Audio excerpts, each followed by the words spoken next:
নমস্কার, আপনি শুনছেন সাসপেন্স থ্রিলার প্ল্যাটফর্ম, আপনার গল্পের প্ল্যাটফর্ম। গল্প শুরুর আগে আপনাদের সকলের কাছে আমাদের সকলের তরফ থেকে একটি বিনীত অনুরোধ, আপনারা প্লিজ আমাদের চ্যানেলটিকে সাবস্ক্রাইব করুন। আপনাদের মধ্যে প্রায় 85% মানুষ গল্প শোনার পর আমাদের চ্যানেলটিকে সাবস্ক্রাইব না করেই চলে যান। আপনাদের করা প্রত্যেকটা সাবস্ক্রিপশন আমাদের অনেক সাহস যোগায় আরও ভালো কিছু করার। আজ আপনি শুনবেন লেখক রত্নাকরের কলমে ফরেন্সিক ডিটেকটিভ ডক্টর এলার খুনের চক্রব্যূহের দ্বিতীয় তথা অন্তিম পর্ব। প্রথম পর্বে আপনি শুনেছেন নভেম্বর মাসের নিশুতি রাতে ট্যাক্সি চালক অতুল পুলিশ স্টেশনে এসে জানায় তার গাড়ির ভেতরে দুইজন মানুষ একজনকে খুন করেছে। যাকে খুন করা হয়েছে সে হল সুপার মডেল দেবরাজ চৌধুরী। খুনের পদ্ধতিও বিরল। খুন করে খুনিরা দেবরাজের মাথা কেটে নিজের সাথে নিয়ে যায়। ডক্টর এলা তদন্তে নেমেছেন। এমন সময় নামহীন একটি চিঠি আসে, আর সেই সূত্র ধরে উঠে আসে শশাঙ্ক, লীনা গুপ্তা এবং প্রকাশ ঝায়ের নাম। তদন্তের সূত্রে এলা বুঝল দেবরাজের চরিত্র ও চিন্তা খুবই খারাপ। অসহায় মডেলদের সে সুযোগ নিত। এরই মাঝে ফ্যাশন কোম্পানি ভেনাসের মুখ্য পদে বসে দেবরাজের স্ত্রী উর্বশী।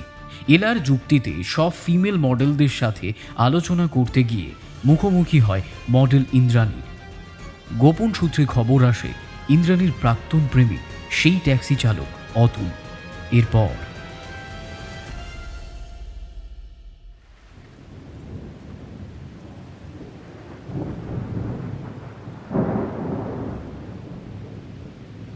দুই দিন ধরে বৃষ্টির রেশ ক্রমশ বেড়েই চলেছে।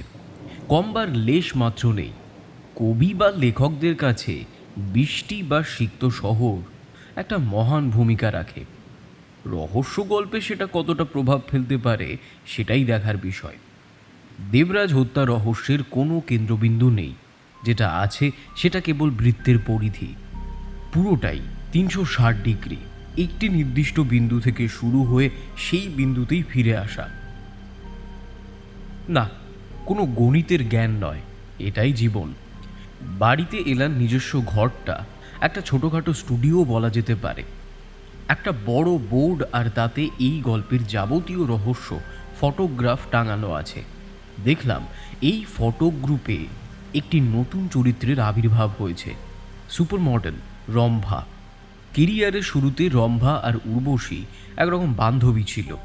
এলা বলে ফ্যাশন জগতে নাকি বন্ধু শব্দটা আসলে একটা সিঁড়ি, এখানে কেবল স্বার্থ চলে।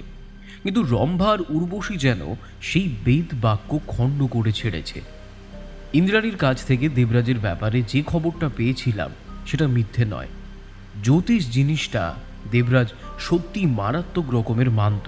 আচার্য শম্ভু নারায়ণের কাছে মাস 2 থেকে 3 বার যাতায়াত করত। লোকমহলে শম্ভু নারায়ণের খ্যাতি কম নয়।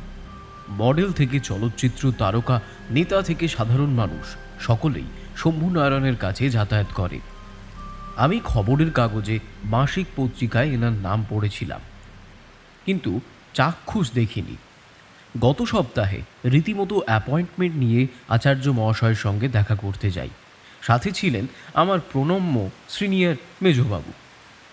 জ্যোতিষ জিনিসটা বড়ই অদ্ভুত। মুখে মানি না বললেও জ্যোতিষীর মুখোমুখি হওয়া মাত্রই ভক্তি শ্রদ্ধা জ্যোতিষ শাস্ত্রের উপর শতগুণ বেড়ে ওঠে। খনার বচন অনুসারে মঙ্গলে উষা, বুধে পাপ, যত ইচ্ছে তথা যা। হ্যাঁ, এই সূত্র ধরে গত সপ্তাহের বুধবারে আচার্যকর্তার সম্মুখীন হই।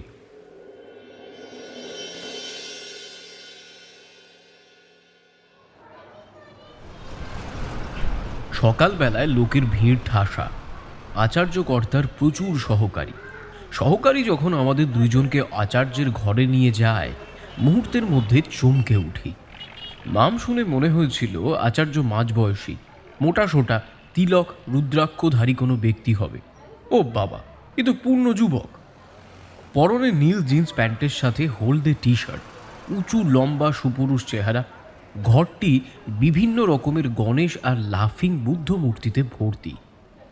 পেছনের দেয়ালে মহাকাশের একটা বিশাল বড় ছবি, আর তাতে লেখা এক শরীর বহু গুণা, বশত সর্বে মনে ঘনা। ঘরে একটা সুমিষ্ট গন্ধ ছড়িয়ে রয়েছে। আমি আর মেজবাবু ওনার আচার্যের টেবিলের সামনে বসতেই শম্ভুনারায়ণ সামান্য হেসে নিয়ে মেজবাবুর উদ্দেশ্যে বলে ওঠেন, আপনার সাথে আসা অফিসারটি বোধহয় আমায় প্রৌঢ় ব্যক্তি মনে করেছিল। চোখ তো সেই রকমই ইঙ্গিত দিল। কণ্ঠস্বর শোনা মাত্রই আমি যেন আকাশ থেকে পড়ি। সুপুরুষ বলশালী চেহারা, স্বর একেবারে নারী সুলভ। এ তো অর্জুনের শরীরে দ্রৌপদীর কণ্ঠ। আমি সামান্য থতমত খেয়ে উত্তর দিই, না, আসলে শম্ভুনারায়ণ নামটা। এটা আমার গুরু প্রদত্ত নাম। আমার গুরু আচার্য শ্রী বাচস্পতি তর্কালঙ্কারজি এই নামটি দিয়েছিলেন। বলুন মেজবাবু, আজ হঠাৎ আমার চৌকাঠে? পুলিশরা তো বিজ্ঞান বিশ্বাসী, জ্যোতিষশাস্ত্র নয়। কি দিয়ে শুরু করব সেটাই ভাবছি। আপনার থেকে আমি বয়সে প্রবীণ মেজবাবু, তাই তুমি বলেই সম্বোধন করুন। আপনি করে ডাকলে সেটা খুব একটা শ্রুতিমধুর হবে না। দেবরাজ চৌধুরী তোমার সাথে প্রায়শই দেখা করতো? হ্যাঁ, নিয়ম করে। ওর খুন হওয়াটা সত্যিই বেদনাদায়ক, বড়ই তীব্র। আরে তুমি তো জ্যোতিষী, এরকম কিছু একটা হবে সে ব্যাপারে সতর্ক করনি? জ্যোতিষ জিনিসটা গৌণ প্রক্রিয়া মাত্র মেজবাবু। জ্যোতিষীরা ব্রহ্মা নয় যে ভবিষ্যৎ দেখতে পারবে। যেটা দেখতে পায় সেটা হলো ভবিষ্যতের বাধা বিপত্তি, সৌভাগ্য দুর্ভাগ্য। যদি দুর্ভাগ্যের কথা বলেন তাহলে আমি বলবো সেই বিষয়ে আমি সতর্ক করেছিলাম দেবরাজকে। আপনার রাশি কি? বোধহয় কর্কট। জন্ম তারিখ? মেজবাবু নিজের জন্ম তারিখটা বলতেই শম্ভুনারায়ণ নিজের প্যাডে খচখচ শব্দে কলম ঘুষতে চলে। তারপর সামান্য হেসে নিয়ে বলে,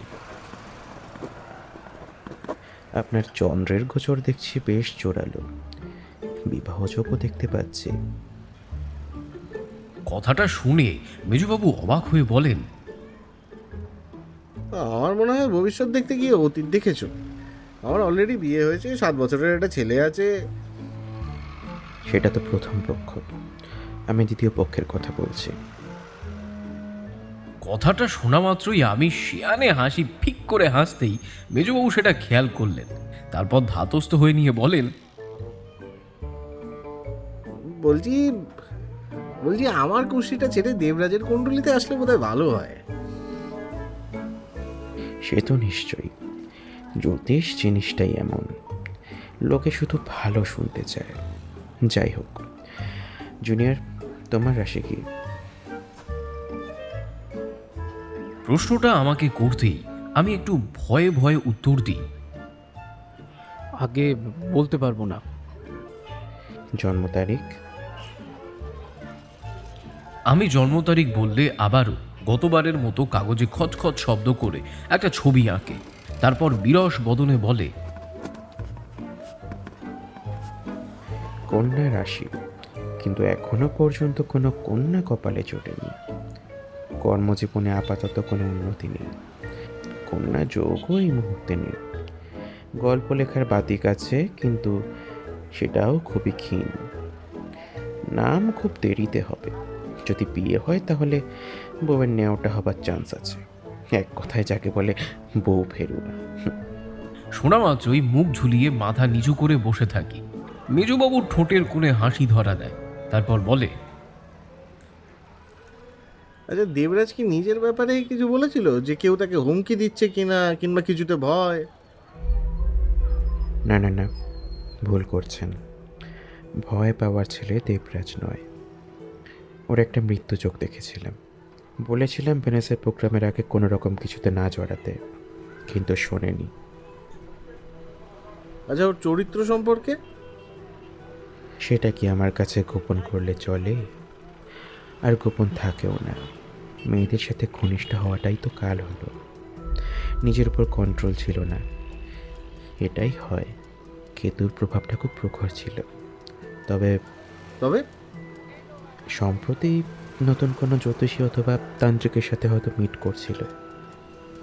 আপনাকে বলেছিল? না, ওর হাতের আঙুলে একটা পলার আংটি দেখেছিলাম। আমি পলা সাজেস্ট করিনি, হয়তো অন্য কেউ। আমি বারণ করি যে পলা ধারণ করো না, তোমার মঙ্গল খুব উগ্র। পলা পড়ার অর্থ তাকে আরও উগ্র করে তোলা। কে সেই ব্যক্তি, সেই ব্যাপারে? আমি বলতে পারবো না, এটা জাস্ট ধারণা আমার। এই লাইনে নকল জিনিসই বেশি। এখন 2 দিনে পঞ্জিকা পড়েও জ্যোতিষী হওয়া যায়, আর লাল তিলক কেটে 2-3টে শিষ্য জুটিয়ে তাদের কোনো মন্ত্র ফুঁকে দিতে পারলে তো পয়সার তুঙ্গে। যাই হোক, দেবরাজ নিজের কেরিয়ার নিয়ে একটু চিন্তায় ছিল, আর হুমকি হয়তো পায়নি, তবে সুপার মডেল রম্ভার সাথে একটু বচসা হয়েছিল। কি ব্যাপারে? যতদূর সম্ভব উর্বশীকে নিয়ে। দেবরাজের মনে হচ্ছিল রম্ভা তার উপর কালা জাদু করছে। তা শুনে তুমি কি বলেছিলে? ভ্রান্ত ধারণা। রম্ভাও একসময় যাতায়াত করেছে এখানে। আসলে মদ, সিগারেট আর কোকেন ওর নিত্য সাথী। সেটা ছাড়ানোর জন্য আমার কাছে আসে। সেটা হয়েছিল? গ্রহরা নেশা ছাড়াতে পারে না, ধরাতে পারে। রাহু জিনিসটাই ওই রকম, ভোগ বিলাস নেশা। আমি বড় জ্যোতিষী কিনা জানি না, তবে আপনাদের 2জনকে এটুকু বলতে পারি, দেবরাজের খুনটা ঠিক নর্মাল নয়। আপনারা তদন্তে নেমেছেন, ভালো কথা। শনির অতির লক্ষণ আছে। লোহার জিনিস একটু এড়িয়ে চলুন। যদি বিপদ কাটে বুঝবেন এই যাত্রায় উতরে গেলেন। নমস্কার।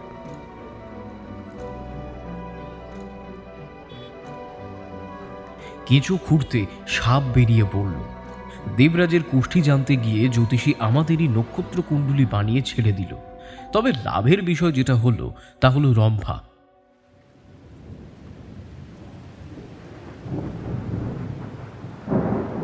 নিজের ডায়েরিতে আমি আমার মতো করে নোট করছি, হঠাৎ কলিং বেল বেজে ওঠে। পঞ্চু তাড়াতাড়ি দরজা খুলে দেখে অতুল দাঁড়িয়ে। আমাকে ডেকেছিলেন? আমি না, ইলা ম্যাডাম, ভেতরে এসো।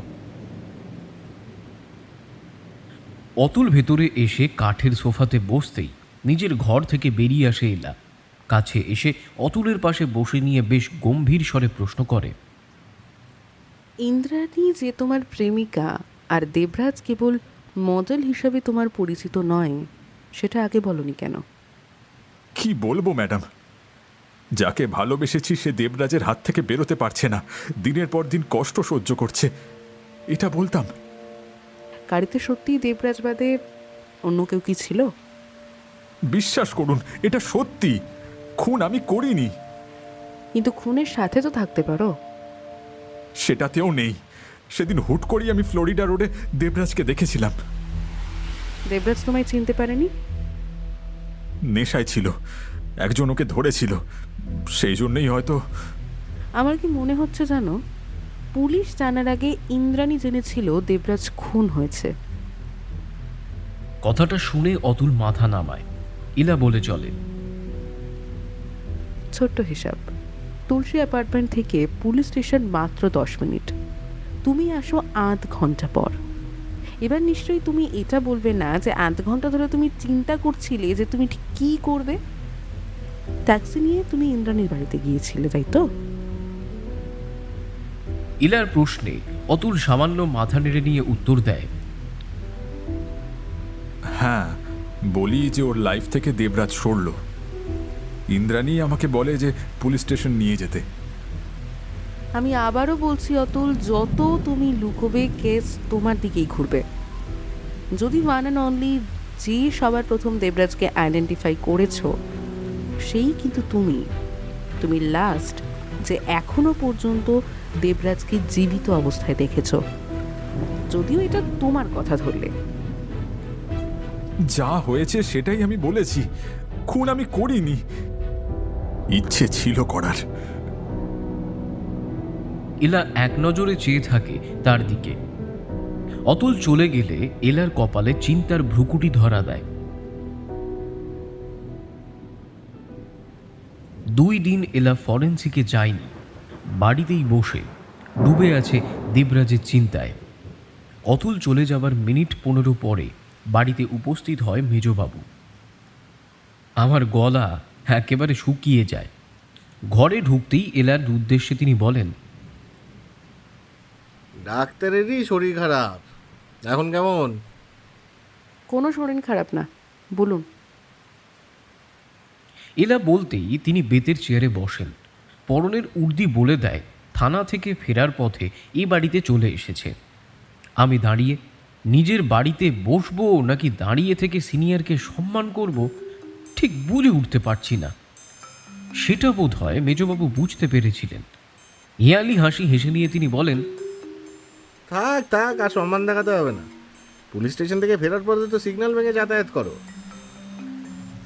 মরেছে, এই খবরটা ওনার কানে পৌঁছে গেছে। না স্যার থামো, বসো। অগত্যা আমি বসে পড়ি। মেজবাবু জিজ্ঞেস করেন, কিছু এগোলো? না সান্যালবাবু, না। আমি একটা টিপ পেয়েছি বটে, ভীষণ ভিতরের খবর। রম্ভাকে দেবরাজ ভয় পেত। বলেন কি, দেবরাজ কাউকে ভয় পেত? আমি কথাটা বলতেই মেজবাবু এক প্রকার খেকিয়ে আমার উদ্দেশ্যে বলে ওঠেন, সব ব্যাপারে এত কথা কেন? যাও, আমার জন্য কি চা করে নিয়ে এসো তো। বড়রা যখন কথা বলে ছোটদের সেখানে কথা বলতে নেই, এটুকুও জানো না?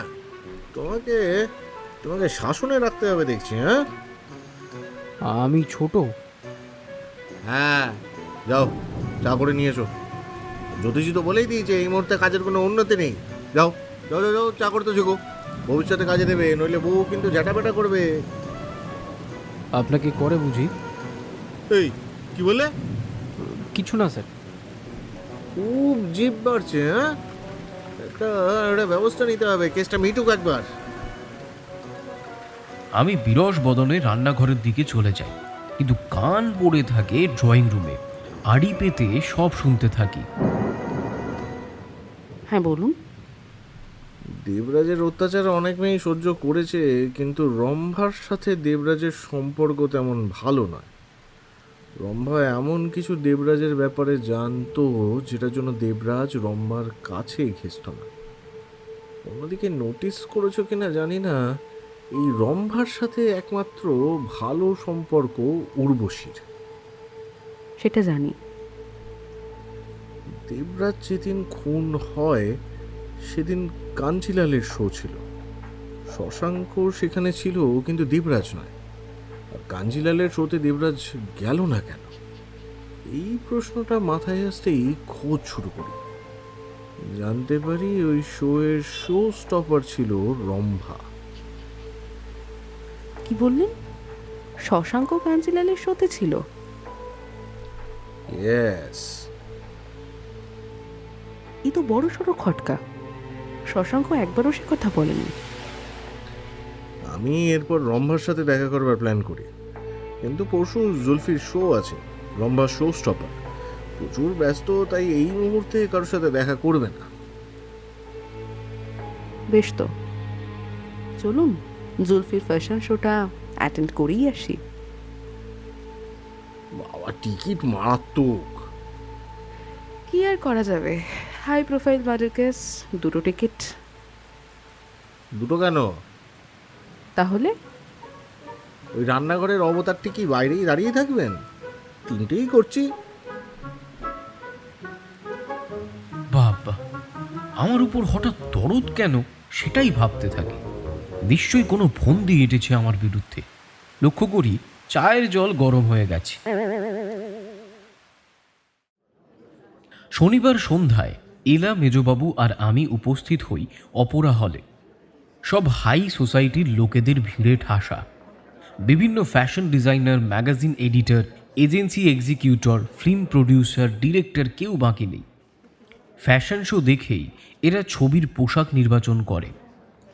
আমাদের 3 জনের টিকিট একদম কম বাজেটের। টিকিটের মূল্য 6000। এটা লো প্রাইস, ধন্যী ফ্যাশন সোসাইটি।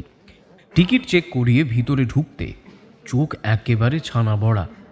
বিশাল বড় লম্বা সরু স্টেজ, দোতলায় মিউজিক আর লাইট সিস্টেমের লোকেরা নিজের কাজে ব্যস্ত। স্টেজের সেটের লাইট সিস্টেমে লেখা জুলফি খান প্রেজেন্ট। চেকার আমাদের টিকিট দেখে নিয়ে পেছনে 3টে সিটে বসিয়ে দেয়। স্টেজের থেকে বেশ দূরে কিন্তু হলের সকলকে দেখা যাচ্ছে। খেয়াল করলাম ভর্তি ফটোগ্রাফাররা লম্বা স্টেজের সামনে নিজের দামি দামি ক্যামেরা ফিট করছে। ইয়ে বাবা, এই টিভিতে দেখলে তো বোঝাই যায় না একটা ফ্যাশন শো কী হতে পারে। মেজুবাবু কথাটা বললে ইলা উত্তরে হেসে বলে, সেখানে ভিডিও ক্যামেরার ফোকাস কেবল স্টেজ। এত খরচ কেন? ডিজাইনার নিজের ইউনিক ডিজাইন মার্কেটে আনে সেই জন্য, যেটা পরে ফিল্ম বা অন্যান্য বড় সোসাইটিতে কপি হয়। তখন এই ডিজাইনারের ডিমান্ড ভীষণ হাই হয়ে যায়। সেরকমই জুলফি খান একটা শোতে মিনিমাম 4 থেকে 5 লাখ নিজের করা ড্রেস ডিজাইন পাঠে। বাবা, ভাগ্য বলে বউকে সাথে আনেনি। এখানকার ড্রেস আমার পছন্দ হলে সেই ড্রেস কিনতে আমার 1 মাসের মাইনে শেষ হয়ে যাবে। কথাটা বলেই সজোরে আমাকে একটা কনুইয়ের গুঁতো দিয়ে বলে ওঠে, তাই কি হলো? চুপ কেন? অন্য সময় তো মুখে খই পটে। আগে কিছু হয়নি স্যার। কিছু না হলেও আমার কাঁচকলা। খেয়াল করলাম ফ্যাশন জগতের অডিয়েন্স এন্ট্রি নিচ্ছে। প্রকাশ ঝা, লীনা গুপ্তা সহ আরও এজেন্সি আর কোম্পানির হেডরা, সাথে টপ মডেলরাও।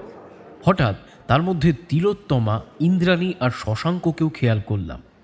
এরপরই অডিয়েন্সের মধ্যে একটা হুল্লোড় হতেই সেদিকে তাকাই। গার্ডেরা গার্ড দিয়ে ভিতরে নিয়ে আসে উর্বশীকে। এদের সকলের সিট সামনে। উর্বশীর খবরটা বোধ হয় জুলফি খানের কানে পৌঁছেছিল। সে নিজে এসে উর্বশীকে সিটে বসায়। কানাভূষয় যেটা বুঝলাম তা হলো মডেলিং ছাড়ার পর প্রথম কোনো শো দেখতে উর্বশী এসেছে।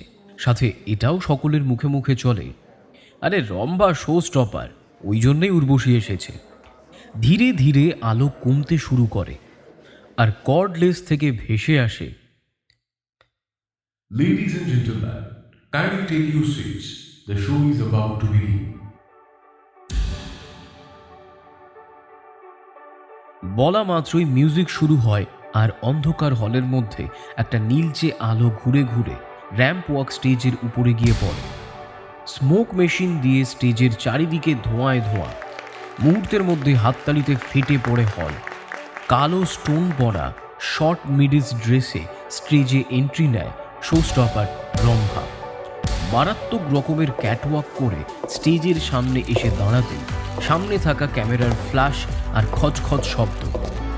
যেমন মিউজিক সেই রকম লাইটের খেলা। এরপর পরপর র্যাম্প ওয়াক শুরু হয় মডেলদের। প্রায় 1 ঘন্টার উপরে চলে এই র্যাম্প শো। জুলফি খানের এইবারের ইউনিক ডিজাইন হল স্টোন ওরিয়েন্টেড। হঠাৎ পুরো মডেল টিম নিয়ে সেকেন্ডে ড্রেস চেঞ্জ করে এন্ট্রি নেয় Rambha. Please put your hands together for Julfi Khan. Cordless থেকে ভেসে আসতে জুলফি খানের স্টেজে প্রবেশ আর সাথে অডিয়েন্সের হাততালি।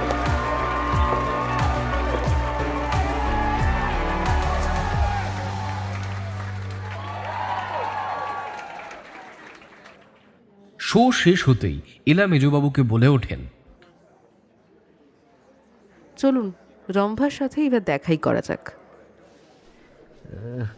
গ্রিন রুমে ঢুকতে দেবে? আপনার কার্ড আছে কি করতে? ও হ্যাঁ, তাই তো বটে। চলো। আমরা 3 জনে বড় গ্রিন রুমের কাছে যেতেই গার্ডরা বাধা দেয়। মেজবাবু নিজের কার্ড দেখিয়ে রম্ভার নাম করতেই এক প্রকার বাধ্য হই অবশেষে আমাদের 3 জনকে ভিতরে ঢুকতে দেয়। ঢুকে রীতিমতো লজ্জায় পড়ি আমি। ছেলে মেয়ে সব মডেলরা পোশাক বদলাতে ব্যস্ত, কিন্তু ওদের মধ্যে কোনো রকম ভ্রুক্ষেপ নেই যে অচেনা লোকজন তাদের সামনে উপস্থিত। বুঝলাম ফ্যাশন শো করবার আগে লজ্জা বিসর্জন দেওয়াটা প্রয়োজন।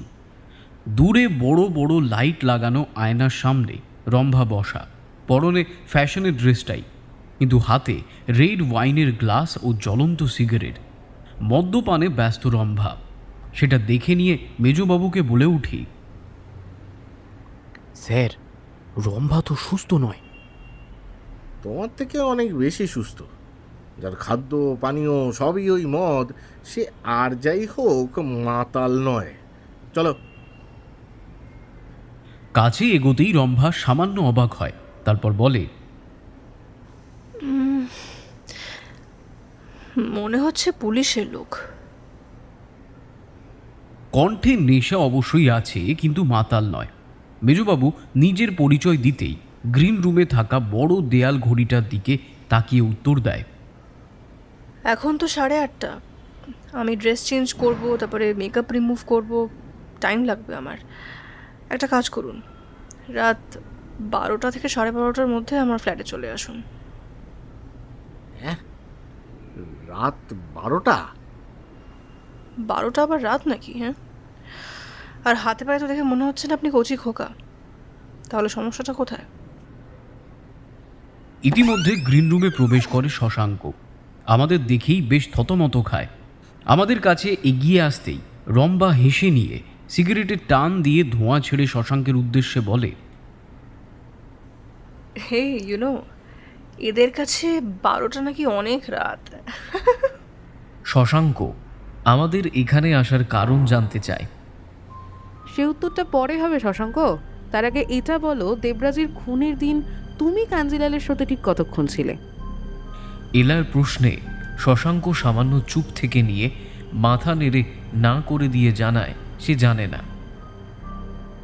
মনে করো, নইলে ভীষণ বিপদ। ঠিক আছে, রম্ভা 12টাতেই যাব।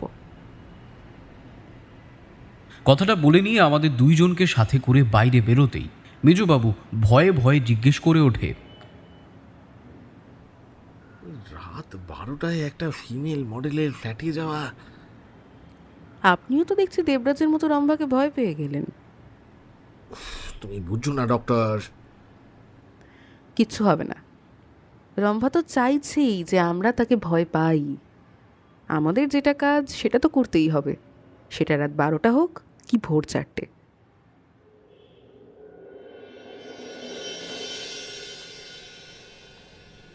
কথা মতো আমরা তিনজনে পৌঁছে যাই ভাদুরী লেনের পুষ্পক অ্যাপার্টমেন্টে। রম্ভা থাকে গ্রাউন্ড ফ্লোরে। কলিং বেল বাজতেই দরজা খোলে রম্ভা। পরনে royal blue short night gown, হাতে মদের গ্লাস। O please come. ঘরে ঢুকতেই আমরা চমকে উঠি। মানুষের বুকশেলফ তৈরি হয় বইপত্র রাখার জন্যে। রম্ভা দেখি মদের বোতল সাজিয়ে রেখেছে। সামনে কাঁচের টি টেবিল, তাতে ছোট্ট একটা কাগজ আর তাতে সাদা রঙের পাউডারের কিছু গুঁড়ো। রম্ভা আমাদেরকে বিন্দুমাত্র তোয়াক্কা না করে হাঁটু গেড়ে টেবিলের সামনে বসে মনের সুখে সেই গুঁড়োটা নাক দিয়ে টানে। তার শরীরে একটা উত্তেজনা আমরা অনুভব করলাম। বুঝলাম ওটা কোকেনের প্রভাব। সেটা ভালো রকমভাবে নাকে টেনে নিয়ে বলে,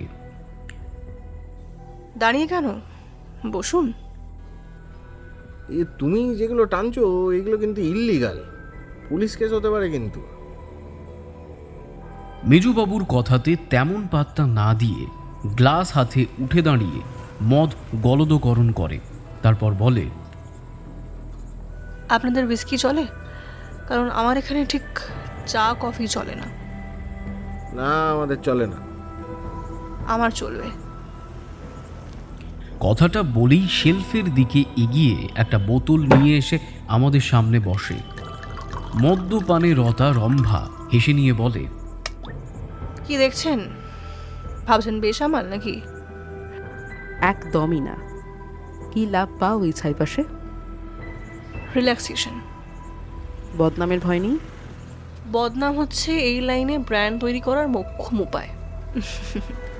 একটা ইম্পর্টেন্ট কোয়েশ্চেন ছিল। Carry on. দেবরাজ যে জাতের মানুষ তাতে সুন্দরী মডেলরা তার পাঞ্জা থেকে মুক্তি পেত না। তোমার উপর সেরকম কোনো প্রভাব নেই, সেটা কিভাবে? দেবরাজ যে আমাকে পাঞ্জা মারার চেষ্টা করেনি সেটা কে বললো? অনেকবার চেষ্টা করেছে। দেবরাজ ভয় পেত? কিছুটা। সেটা কি উর্বশীর জন্য? উর্বশী আর তুমি তো বেশ ভালো বান্ধবী। না, ওই যে বললেন না ছাইপাশ, ওইটার জন্য। মানে? আমি আর উর্বশী ইন্ডাস্ট্রিতে একই সময় আসি। উর্বশীর glamour power too much high. My darling Urvashi, I am a big fan. আজ পর্যন্ত কোনো মডেলকেই সে ছোট করে দেখেনি। যখন শো করতো তখনকার একটা ঘটনা, মীরা পালের শো ছিল, শো স্টপার উর্বশী। মীরা পাল আমাদের নিউ কামারদেরকে সুযোগ দেবে বলেও আর দেয়নি। তখন আমরা মডেলরা উর্বশীর কাছে গেলাম, আর উর্বশী নিজের 6টা বড় বড় র্যাম্প শোতে আমাদেরকে চান্স দিল। নবাগত মডেল, নতুন আসা মডেলদের কাছে উর্বশী হচ্ছে রোল মডেল। ওই থার্ড ক্লাস মডেল দেবরাজ এটা জানতো। উর্বশীর প্রভাব ফ্যাশন জগতে ওর থেকে 1% হলেও বেশি। আমাকে ফাঁদে ফেলতে এসেছিল, ভেবেছিল আমাকে বশ করে উর্বশীকে ডাউন খাওয়াবে। পরে মালটা উর্বশীকে বিয়ে করে এই লাইন থেকে সরিয়ে দিল। রাখতো তখন থেকেই আমার। আমি মালটা অদ্ভুত চিজ, সোজা সাপটা হুমকি ছাড়ি যে বাকি মেয়েদের সঙ্গে আমাকে গুলোতে এলে কোকেন সাপ্লাইকে সে ফাঁসিয়ে ছেড়ে দেব। মডেলিং করা জম্মের মতো খুঁজে যাবে। আর তাছাড়া আমি প্যানাস, সানশাইন এদের শোফও করি না, সেখানে দেবরাজ হচ্ছে অ্যাম্বাসেডর। উর্বশী কি সত্যি দেবরাজ আর তিলোত্তমার বিষয়ে জানতো না? উর্বশী বলেছে, তাই না? হ্যাঁ। মিথ্যে বলেছে? জানতো। আপনার সঙ্গে কথা হওয়ার পরে আমার সঙ্গে কথা বলে, তখনই আমাকে বললো যে জানিস, পুলিশের কাছে ডিনাই করেছি যে আমি তিলোত্তমার ব্যাপারটা পুরো জানি। কিন্তু কেন? একটা স্ত্রী হয়ে কথাটা স্বীকার করা অনেকটা লজ্জার। ওই যে বললাম, উর্বশীর ক্যারেক্টার ইমেজ সাংঘাতিক। একটা কিছু প্রেসের হাতে চলে এলে কি হতে পারে সেটা পুলিশে চাকরি করার পরেও ও জানে না ভেবেছেন নাকি? ভেনাসের প্রোগ্রামটা নিয়ে কিছু জানো? জানি মানে, উর্বশী কামব্যাক করতো কিন্তু দেবরাজ করতে দেয়নি। এখন তো সেই ভেনাস তার হাতে। হ্যাঁ, আর ওই 75খানা মডেলের মধ্যে আমিও একজন। ন্যাচারালি ডিজাইনার যখন উর্বশী, তখন শো স্টপার তো রম্ভাই হবে। ওই স্বর্গের ইন্দ্রসভাতেও রম্ভা উর্বশীর বন্ধুত্ব কিন্তু ভীষণ সাংঘাতিক। রং ইনফরমেশন, শো স্টপার আমি নই। তাহলে? সেটা জানি না।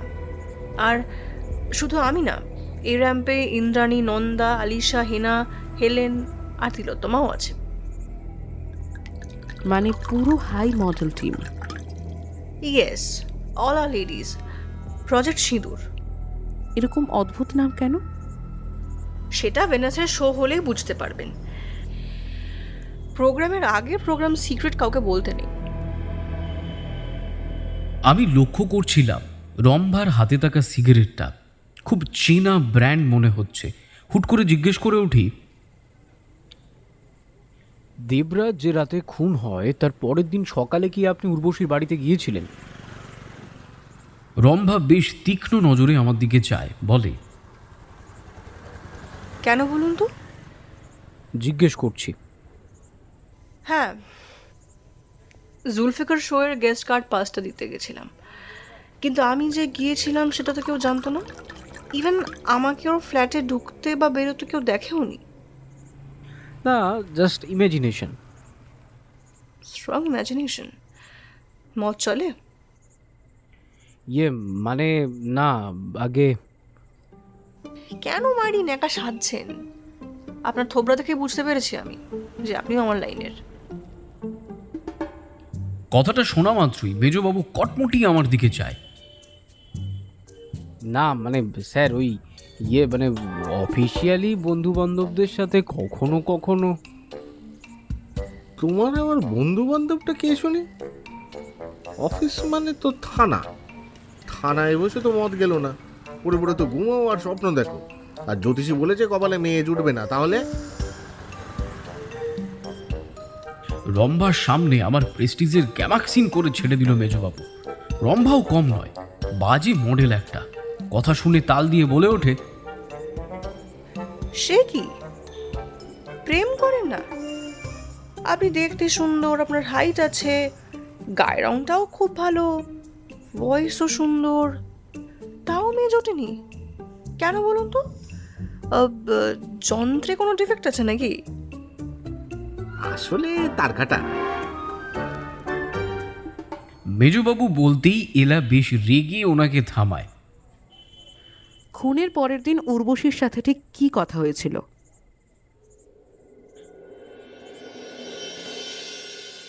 উর্বশী প্যাক তৈরি করে রম্ভার সামনের কাঁচের টেবিলের উপরে রাখে।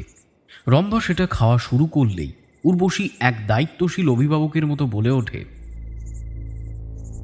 রম্ভা, দিন দিন কিন্তু বাড়ছে, কন্ট্রোল কর এবার। সাকসেস আসাটা যেমন সোজা, ধরে রাখা তেমন কঠিন।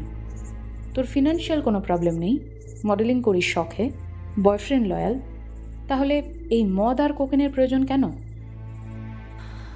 My darling fashion queen, don't worry. I am bindas in my life. No lecture, please. Lecture মনে হচ্ছে তোর? তুই যা করছিস মনে হচ্ছে সেকেন্ড গীতাঞ্জলি নাকপাল হতে আর বেশি দেরি নেই। Sorry, Her Highness, আমি রম্ভা, দ্য গ্রেট রম্ভা। নেশা হয়ে গেছে তোর। আচ্ছা, কাজের কথায় আসি। জুলফিকার শোতে তুই আসবি, সেটা প্রমিস কর। আমি চেষ্টা করব। আর তুই তো জানিস আমি র্যাম্প ছাড়ার পর আর ওই দিকে যাইনি। My darling, sit here. আরে বস না। বলছি, মাই হার্ট কুইন, লেকচার দিচ্ছ আমাকে আর নিজেই তো ভুল করে বসে আছো। তা ওই দেবরাজ মালটাকে এত তাড়াতাড়ি বিয়ে করার দরকার কি ছিল? হ্যাঁ, ফ্যাশন ওয়ার্ল্ড ওনার মাথায় পড়াতে চেয়েছিল অ্যাম্বাসেডর কুইন ক্রাউন, আর উনি সেটা ছুঁড়ে ফেলে পড়লেন কিনা বিয়ের টোপর। রাবিশ। আর বিয়ে করে কি পেলি তুই? হ্যাঁ, মেয়েদের জীবন নষ্ট করা একটা ফুর্তিবাজ, একটা থার্ড ক্লাস মাল। ডিভোর্সও দিলি না। তাতে কি লাভ হতো? পোশাক বদলানোর মতো বর বদলানো? তোর সাথে এসব নিয়ে কথা বলা মানে টাইম ওয়েস্ট। এনিওয়ে, সাবধানে থাকিস, আর জুলফিকার শোতে আমি তোকে চাই, ওকে?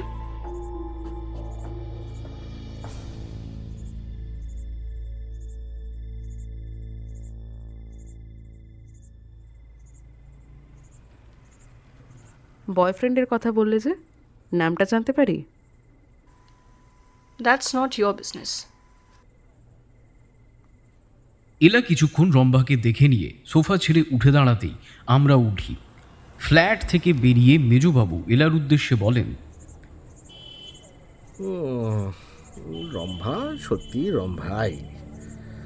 অদ্ভুত কি জানো তো, উর্বশীর চরিত্র উত্তর মেরু আর রম্ভার হলো দক্ষিণ মেরু। এই উত্তর দক্ষিণ এক হলো কি করে? এলার বদলে উত্তরটা আমিই দিই। বলি, কেন স্যার? ভূচুম্বক বিজ্ঞান বলে উত্তর আর দক্ষিণই একে অপরকে আকর্ষণ করে। উত্তর আর উত্তর কি আকর্ষণ করবে? তোমায় কি প্রশ্নটা করেছি? এই কোটার মালদের এই এক সমস্যা, নিজেকে জাহির করবে আর সেটার জন্য জ্ঞান ঝাড়া। আমাকে বিজ্ঞান বোঝাতে এসো না, নইলে তোমার ভূগোল বিগড়ে যেতে পারে। জুনিয়র আছো, জুনিয়রের মতো থাকো। কথাটা শুনে এলা কিছু বললেন না। যেটা বললেন সেটা হলো, সান্যালবাবু, রম্ভার প্রেমিক শশাঙ্ক। কেন বলো তো? না মানে এটা কিন্তু আমার মাথাতেও তখন এসেছিল। রম্ভার সব শোতে শশাঙ্ক উপস্থিত, আর আজ শোয়ের পর রম্ভা ওকে যেভাবে হেই বলে ডাক দিল, খুব ঘনিষ্ঠ সম্পর্ক না হলে। সেটা তো আছেই। আরেকটা পয়েন্ট হলো দেবরাজের এই ভয় পাওয়া। দেবরাজের যাবতীয় গোপন কেচ্ছা বাঁচিয়ে রাখত শশাঙ্ক। শশাঙ্ক যদি রম্ভাকে সেই ব্যাপারগুলো জানিয়ে রাখে, তাহলে দেবরাজের ভয় পাওয়াটা ভীষণ স্বাভাবিক।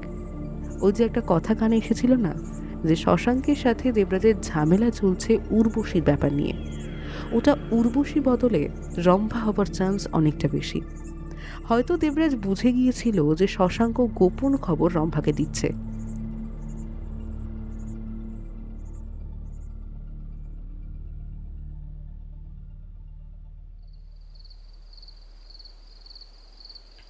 বাড়িতে যখন ফিরি ঘড়িতে বাজে রাত 1:30।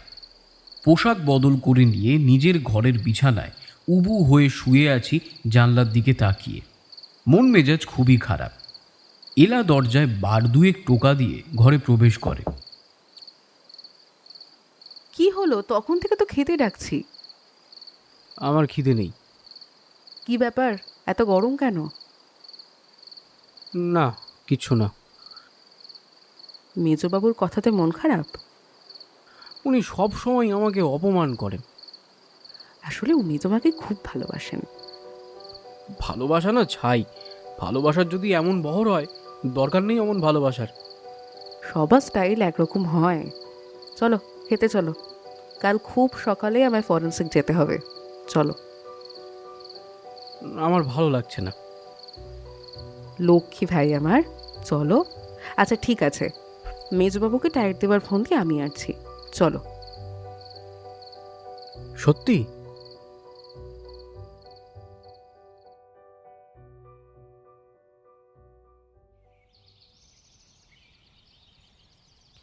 টেলিফোন করে এলা ফরেন্সিকে আমায় ডেকে পাঠান। গিয়ে দেখি একটা বড় মিষ্টির হাঁড়ি আর 3 সাদা কাগজ দিয়ে ভালোভাবে সেটা মুড়েছেন। ভেতরে কি আছে সেটা আমি জানি না। তারপর এক অদ্ভুত ধরনের মেশিনের সরু নল খুব সাবধানে কাগজের মুখ ফাঁক করে হাঁড়ির ভেতরে ঢোকায়। ভিতরের এয়ার বের করে দিচ্ছি, ভুলেও কিন্তু নিচে খুলবে না। বাতাসের থেকে অক্সিজেন পেলেই কিন্তু কেল্লা ফতে। এ হাঁড়ি কি করব? সান্নাল কর্তার হাতে দেবে, কি বলবে সব বুঝিয়ে দিচ্ছি। চলো। ইলার কথা মতো প্যাকিং করা মিষ্টির হাঁড়ি আর ফাইল হাতে মেজবাবুর ঘরের সামনে গিয়ে দরজায় টোকা দিই। কামিং। শুনতেই আমি দরজা খুলে ঘরের ভিতরে প্রবেশ করি। আমার হাতে মিষ্টির হাঁড়ি দেখে তিনি বেশ অবাক হন, বলেন, কি ব্যাপার, মিষ্টির হাড়ি নিয়ে থানায় কেন? আগে স্যার, এক ভদ্রলোক আপনার নাম করে মিষ্টিটা দিয়ে গেলেন। বললেন ওনার বাড়ির কেস নাকি আপনি খুব দায়িত্ব সহকারে সমাধান করেছিলেন, তাই। হ্যাঁ, এমন কেস ওই মনে পড়ছে না তো। যাকে দেখে নাও, একেই বলে ভাগ্য। জনসাধারণ নিজের থেকে এসে পুলিশকে মিষ্টি খাইয়ে যাচ্ছে, তুমি আর কি বুঝবে। নাও নাও, প্রথম মিষ্টি মুখটা তুমি করো, হাতে করে বয়ে এনেছো যখন। না না না না না না, আমি মিষ্টি খাই না স্যার, আপনি খান। বলেই তাড়াতাড়ি ঘর থেকে বেরিয়ে দরজায় আড়ি পাতি। মুহূর্তের মধ্যে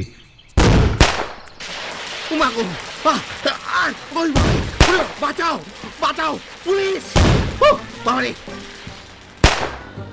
মেজবাবু স্বর, এই মরেছে, এলা কি মিষ্টি খাওয়ালেন। হঠাৎ মহল শান্ত। মুহূর্তের মধ্যে দরজা খোলা আর আমি ছিটকে পড়ি মেঝেতে। দরজায় কান লাগিয়ে আমার শোনা হচ্ছে প্ল্যান সাকসেস কিনা। লক্ষ্য করলাম মেজবাবুর চুল পুরো খাঁড়া হয়ে গেছে, মুখে ভয়ের ছাপ, কেমন যেন অদ্ভুত। তারপর আমার হাত ধরে টেনে নিয়ে বলে ওঠে, চলো। কোথায় স্যার? টানতে টানতে আমায় নিয়ে গেল ফরেন্সিক ল্যাবে। এলা চমকে ওঠে মেজবাবুকে দেখে।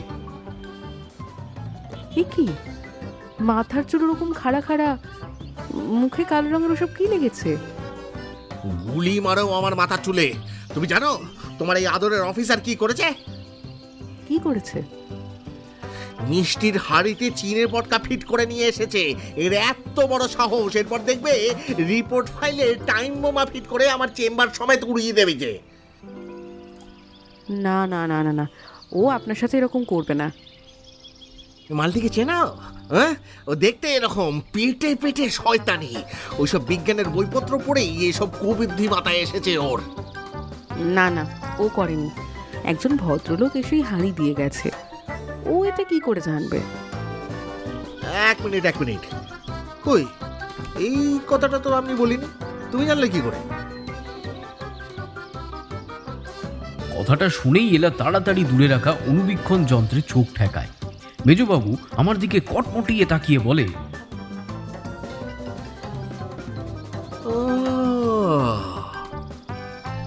বুঝেছি বুঝেছি, ফন্দি তাহলে দুজনেরই। ইলার কথা না হয় বাদই দিলাম, তোমার একটা ব্যবস্থা তো করবই।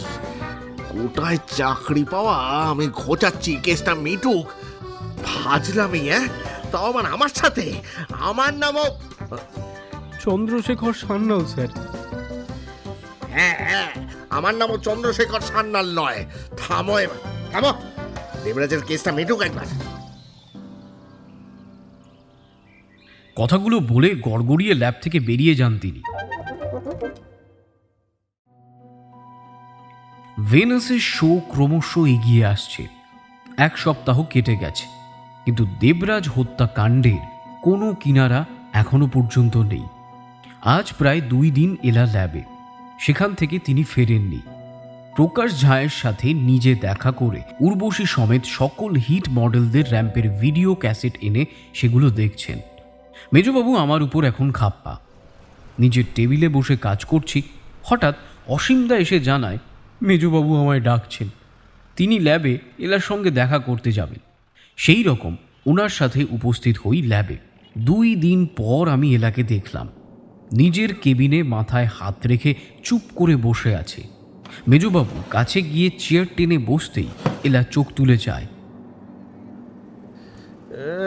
কি হলো বলো তো? একটা কোনো ক্লু নেই এই কেসে। গোল গোল গোল গোল ঘুরেই চলেছি। এলা শান্ত ও গম্ভীর স্বরে বলে, গোল গোল ঘোরাতে চাইছিল আর সেটাই হয়েছে। আমরা ফাঁদে পা দিয়ে দিয়েছি। মানেটা হলো খুনিকে সত্যিই ধরতে চান? অবশ্যই। তাহলে রাজনীতি বুঝতে হবে। চক্রব্যূহ তৈরি করা হয়েছে আর আমরা তার মধ্যে ঢুকে গেছি, যেটা খুনি চাইছিল। আমি বেশ অবাক হই, জিজ্ঞেস করি, সেটা কীরকম? আচ্ছা, এই কেসটার কমন লিঙ্ক কি? এলার প্রশ্নে আমরা 2 জনই ভাবতে বসি। নিজের মতো পয়েন্ট দিলাম, কিন্তু এলা ফিকে হাসি হেসে নিয়ে বলে, এটাই খুনের চক্রব্যূহ। খুনি আমাদেরকে নির্দিষ্ট পয়েন্টে ফিক্স হতেই দেয়নি। বুঝিয়ে বলছি। দেবরাজ মার্ডার হলো, অতুল নিয়ে এলো। আমাদের প্রথম ইনভেস্টিগেশন কি হওয়া উচিত ছিল? দেবরাজের 2টো গাড়ি থাকতেও ট্যাক্সি কেন? ইয়েস, এটাতে আমরা কোনো সময় দিইনি। খুনি আমাদের যেতেই দেয়নি।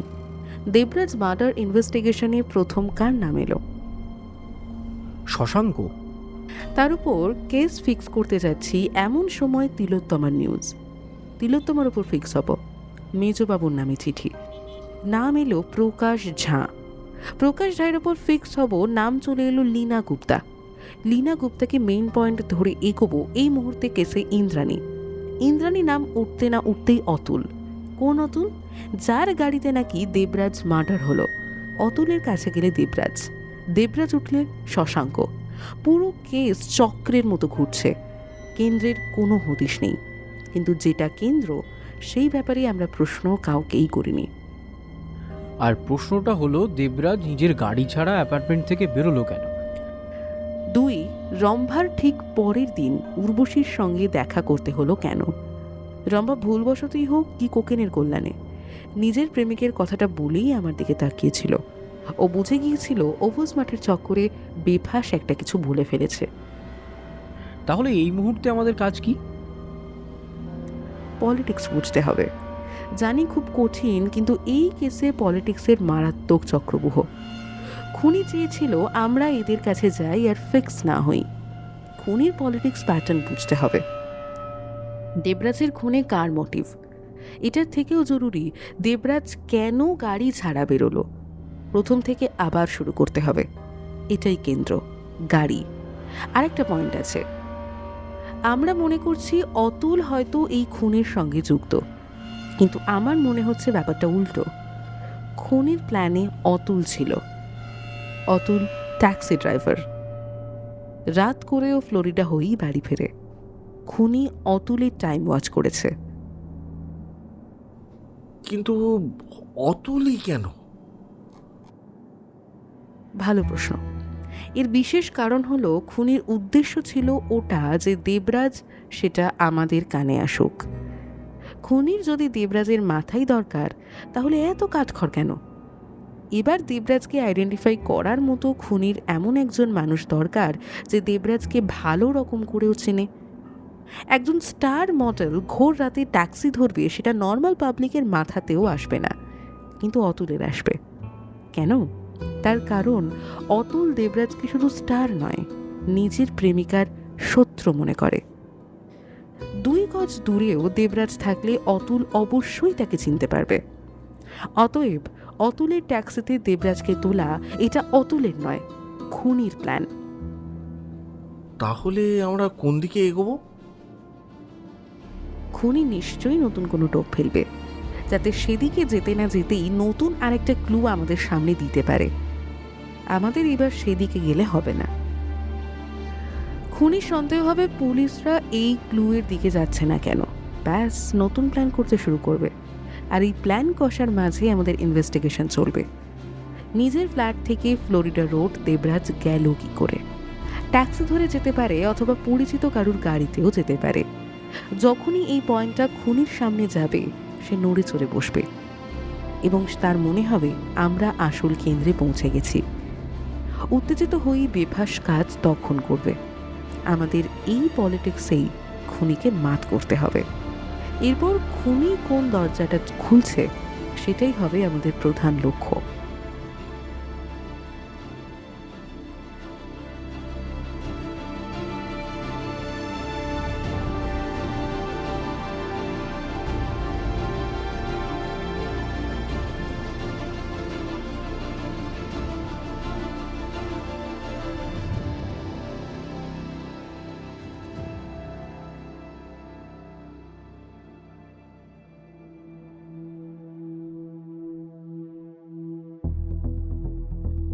এলার কথা মতো নতুন করে শুরু হয় তদন্ত।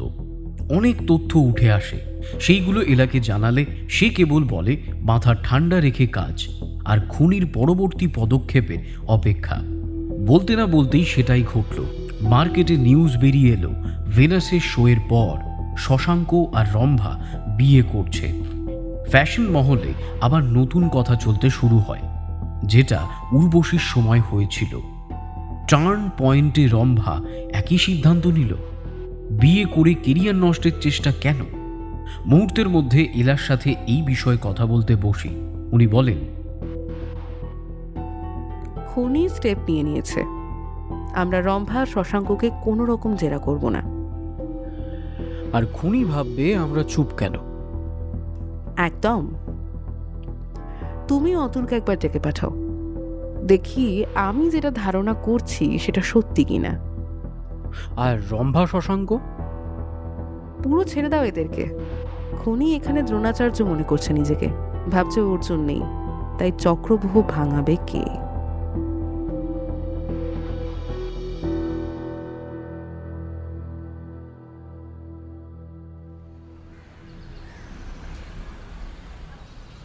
এলার কথা মতো দুপুরের দিকে অতুল এসে উপস্থিত হয় থানাতেই।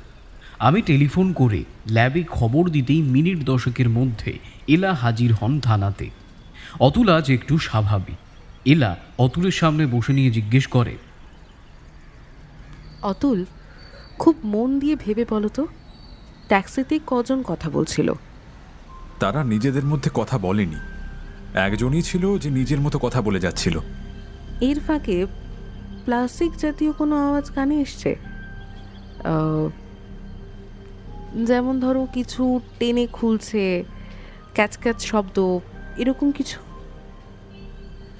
অতুল কিছুক্ষণ ভেবে নিয়ে বলে, হ্যাঁ ম্যাডাম, কানে এসেছিল।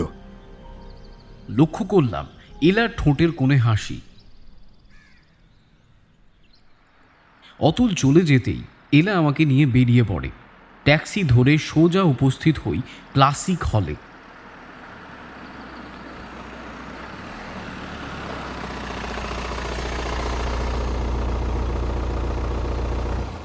এই হলেই অনুষ্ঠিত হবে ভেনাসের শো। ভিতরে ঢুকে দেখি মডেলরা র্যাম্প ওয়াকের রিহার্সাল দিচ্ছে। উর্বশী খুবই ব্যস্ত মডেলদের নিয়ে। গার্ডরা আমাদের বাধা দেয়, কিন্তু এলা তেমন পাত্তা দিল না। উর্বশীর সেটা চোখে পড়াতেই আমাদের কাছে এগিয়ে আসে, বেশ শান্তভাবেই জিজ্ঞেস করে, আবার হ্যাঁ, তুমি করেই ডাকছি। তোমাকে আপনি করে ডাকতে আমার সত্যিই ইচ্ছা করছে না। একটা প্রশ্ন সেদিন আমি করতে ভুলে গেছিলাম। আমি ব্যস্ত আছি। হুম, বেশি সময় নেব না। উর্বশী আর কোনো কথা না বলে আমাদের নিয়ে বড় গ্রিন রুমের দিকে এগিয়ে যায়। সেখানে গিয়ে বসতেই উর্বশী এলাকে প্রশ্ন করে, বলুন, কি প্রশ্ন? দেবরাজের বোধহয় 2টো গাড়ি, তাই না? হুম। আর আপনার একটা। হ্যাঁ। তাহলে ফ্ল্যাটের পার্কিং লনে কর্তাগিন্নি 3-3টে গাড়ি থাকা সত্ত্বেও ঘটনার রাতেই দেবরাজ হেঁটে ফ্লোরিডা গেল? দেবরাজ যে গাড়ি নিয়ে যায়নি সেটা আমি জেনেছি পরের দিন সকালে। যে গাড়ি সাফ করতে আসে সে আমার গাড়ি চাবি দেবার সময় জানায়, স্যারের তো 2টো গাড়ি দেখলাম, সেগুলো পরিষ্কার করব। তখনই জানি দেবরাজ গাড়ি নিয়ে যায়নি। আর সেদিন আমি ঘরোয়া কাজে ব্যস্তও ছিলাম, খেয়াল করিনি। খোঁজ নিয়েছি। সেদিন সকালে ফ্ল্যাট পরিষ্কারের লোকেরা এসেছিল। প্রতি রোববার তাদের আসার ডেট থাকে। গাড়ি না নিয়ে যাওয়ার কারণ কি? সেটা আমি কি করে বলবো? ঘটনার রাতে তুমি অনেক দেরি করে রাতের খাবার খেয়েছিলে। সেটা কি করে জানলেন? তোমার প্রতিবেশী তো তাই বলছে। ইভেন যখন র্যাম্প লাইনে ছিলে তখন একটা ম্যাগাজিন তোমার ব্যাপারে লিখেছিল যে তুমি রাস্তার কুকুরদের খেতে দাও। ও হ্যাঁ, ওদের প্রতি আমার একটু টান। আমি দেবরাজের জন্য অনেকক্ষণ অপেক্ষা করে তারপরে ডিনারে বসি। গ্রেট। কুকুরদের খাওয়ানো গ্রেট স্ট্যাটাস। আমি কিন্তু তোমার বিগ ফ্যান। বলতে পারো তোমাকে রোল মডেল মনে করি। আমাকে? ইয়েস। সাকসেস এতটাই পেয়েছিলে যে অন্য কেউ হলে সেই জোয়ারে ভেসে যেত, কিন্তু কেবল কাজকেই গুরুত্ব দিয়েছো তুমি। থ্যাঙ্কস। আপনার আর কোনো প্রশ্ন আছে? মডেলরা ওয়েট করছে। শেষ প্রশ্ন, ভেনাসের শো স্টপার কে? সেটা শোতে জানা যাবে। সামনাসামনি দেখার ক্ষমতা আমার নেই, বিশাল হাই বাজেট। এরা কথাটা বলতেই উর্বশী চেয়ার ছেড়ে উঠে দাঁড়ায়।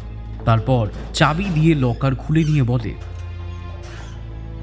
কটা পাস লাগবে? পাস দেবে? অবশ্যই। আমার স্বামীর দেবরাজের মৃত্যু তদন্ত আপনারা করছেন, এটা আমার কর্তব্যের মধ্যে পড়ে। বলুন। 3টে।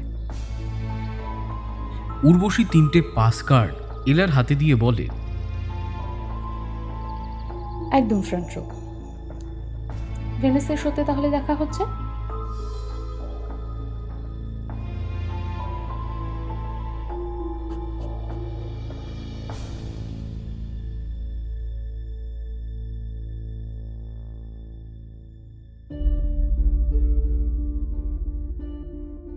ঘটনার 4 দিন কেটে গেলেও আমরা শশাঙ্ক আর রম্ভার সাথে দেখা করলাম না। কিন্তু 5 দিনের মাথায় হঠাৎ এলা জানায় এদের 2জনকেই থানায় আনতে। কথা মতো বেশ জোর জবরদস্তি করেই থানায় আনতে হয় তাদের। লক্ষ্য করলাম ভয় তাদের মধ্যে নেই। শশাঙ্কের সঙ্গে কথা বলে জানা গেল যেদিন দেবরাজ খুন হয় সেই দিন কাঞ্জিলালের শো ছিল। শো শেষ হওয়ার কথা ছিল রাত 9টায়, কিন্তু দেবরাজ শো শেষ হওয়ার অনেক আগেই প্রায় 8:30 নাগাদ শো ছেড়ে বেরিয়ে যায়। তারপর শশাঙ্ক দেবরাজকে ফোন করে কাঞ্জিলালের শোতে যে 3জন নিউ কামার মডেল ওয়াক করেছে তাদেরকে ভেনাসের শোয়ের জন্য কন্ট্যাক্ট করবে কিনা, এবং শশাঙ্ক এও জানায় কিয়ামাতে একটা বাংলা পুরানো টাইপ মেশিনও রাখা আছে। 2 জনের মধ্যে লক্ষ্য করলাম একটা চাপা ভয় কাজ করছে। তারা ভেবেছিল হয়তো তাদের ব্যক্তিগত বিষয়ে প্রশ্ন উঠবে, কিন্তু এলা যে সম্পূর্ণ অন্য দিকের প্রশ্ন করবে এটা তাদের মাথাতেও আসেনি। এলা বলে চলে, রম্ভা উর্বশী খুব ভালো বান্ধবী, তাই তো? সেটা কি নতুন করে বলতে হবে? তাহলে কি আমার ইলেকশন টাইমে ওর বিরুদ্ধে অ্যান্টি ক্যাম্পেইন কেন করছিলে? সিটটা দেবরাজের ছিল, নাম উর্বশীর। কিন্তু হারলো তো তোমারই সবচেয়ে প্রিয় বান্ধবী। তাতে কি উর্বশী আমার উপর রেগে আছে? না তো। তাই ঘটনার রাতে ফ্ল্যাটে ফিরেছিলে কখন? একটু রাতে। কেন? কাঞ্জিলাদের শো শেষ হবার পর তুমি হল থেকে বেরো 10টা, কিন্তু ফ্ল্যাটে ফেরো রাত 2টো। কোথায় ছিলে এতক্ষণ? আপনি কি আমার ফ্ল্যাটের লোকেদের জেরা করেছেন? সেটাই তো কাজ। উত্তর দিতে বাধ্য নই। বেশ, চিন্তা নেই, কি করে উত্তর বের করতে হয় আমি জানি। এসো, খুব তাড়াতাড়ি আবার দেখা হচ্ছে। শশাঙ্ক আর রম্ভা ঘর থেকে বেরিয়ে যেতেই এলা আমাকে বলে ওঠেন, এই যে লেখক, এবার তোমার কলমের জোর দেখাও, আর্টিকেল লিখতে হবে। কোথায়? গ্ল্যামার লাইফের এডিটরের সঙ্গে কথা হয়ে গেছে, ভেনাসের শো নিয়ে লিখতে হবে। ফ্যাশনের আমি কি বুঝি? আমি আছি কি করতে, সাথে একটা রোমাঞ্চকর ঘটনাও লিখতে হবে। লেখার মতো আর্টিকেল লিখতে বসি। প্রায় 2 দিন এলা আমায় ট্রেনিং দিয়েছে। হেডলাইনটা এলা নিজেই ঠিক করেছে। দেখতে দেখতে উপস্থিত হয় ভেনাসের র্যাম্প শো। এলা, মেজবাবু আর আমি পৌঁছে যাই হলে। এলাহি ব্যাপার, আজ 3 জনে আমরা ফ্রন্টে। স্টেজ পুরো লাল কাঁচের মতো। লক্ষ্য করলাম বিদেশি ফ্যাশন ওয়ার্ল্ডও উপস্থিত। এই ভেনাসের প্রোগ্রামের উপরই মডেলদের বিদেশি মডেলিংয়ের সুযোগ হয়। হলের লোক একেবারে ভর্তি। স্টেজের উপরে বড় বড় হেডিং, উর্বশী ক্রিয়েশনস সিঁদুর। খেয়াল করলাম পুরানো বহু লেডি মডেলরাও সেখানে উপস্থিত, যারা বিয়ের পর মডেলিং করতে পারে না। আর একটা বিষয় হলো মডেল লিস্ট, সেটা সব শোতেই থাকে। কে কে করছে, শো স্টপার প্রথম এন্ট্রি নেবে নাকি শেষ করবে, সব ওই লিস্টে লেখা থাকে। দেখলাম এই শো শেষ করবে শো স্টপার, 75 জন মডেলের নাম, কিন্তু শো স্টপারের নাম নেই। ওরে বাবা, জুলফির থেকেও বড় ব্যাপার দেখছি। মেজবাবু কথাটা বলতেই এলা উত্তর দেয়, ভেনাসের শো কিয়ামা, পানাস আর সানসাইন একসাথে স্পন্সর করে। আচ্ছা, উর্বশী মডেলিং জগতে এত হিট? এলা আমার দিকে তাকিয়ে হেসে ওঠে, এত কষ্ট করে আর্টিকেল লিখেছ, তুমি তো উত্তরটা দেবে, চলো উত্তর দাও। আমি বলে চলি, দেখুন, র্যাম্পে অ্যাটিটিউড ইজ মোর ইম্পর্টেন্ট, আর উর্বশীর মধ্যে সেটা মারাত্মক। ক্যাটওয়াক অনেক রকমের হয়, কিন্তু কোন ড্রেসের সাথে কোন ক্যাটওয়াক বেশি অ্যাট্রাকটিভ হবে সেটা উর্বশী জানে। ড্রেসের উপর ডিপেন্ড করে ক্যাটওয়াক করা, আর ওর এন্ট্রিটাও একটা অদ্ভুত। কিরকম? ওর মাথার চুলটা দেখছেন তো, যেমন লম্বা তেমন ঘন। চুলটা উড়িয়ে এন্ট্রি নিত, একটা অদ্ভুত বিভা তৈরি হয়ে যেত অডিয়েন্সের মধ্যে। Ladies and gentlemen, welcome to our Venus fashion show. হঠাৎ কর্ডলেস অ্যানাউন্সমেন্ট হতেই পুরো অডিটোরিয়াম অন্ধকার হয়ে যায়। মুহূর্তের মধ্যে আলো আর মিউজিক শুরু হতেই লাল কাঁচগুলো জল করে ওঠে। চোখ ধাঁধানো মুহূর্ত, করতালিতে ফেটে পড়ে। মঞ্চে প্রথম এন্ট্রি নেয় রম্ভা। পরনে রেশমি সোনালি সুতোয় কাজ করা অসাধারণ একটা লাল গাউন। ক্যামেরা ফ্ল্যাশ আর খচখচ শব্দের বন্যা। তারপর তিলোত্তমা, ইন্দ্রাণী, এইভাবে চলতে থাকে র্যাম্প ওয়াক। প্রত্যেকের ড্রেস লাল রঙের। এইবার বুঝলাম কেন প্রজেক্টের নাম সিঁদুর দেওয়া হয়েছে। উপস্থিত অডিয়েন্স উর্বশীর ডিজাইন করা পোশাকে একেবারে মুগ্ধ।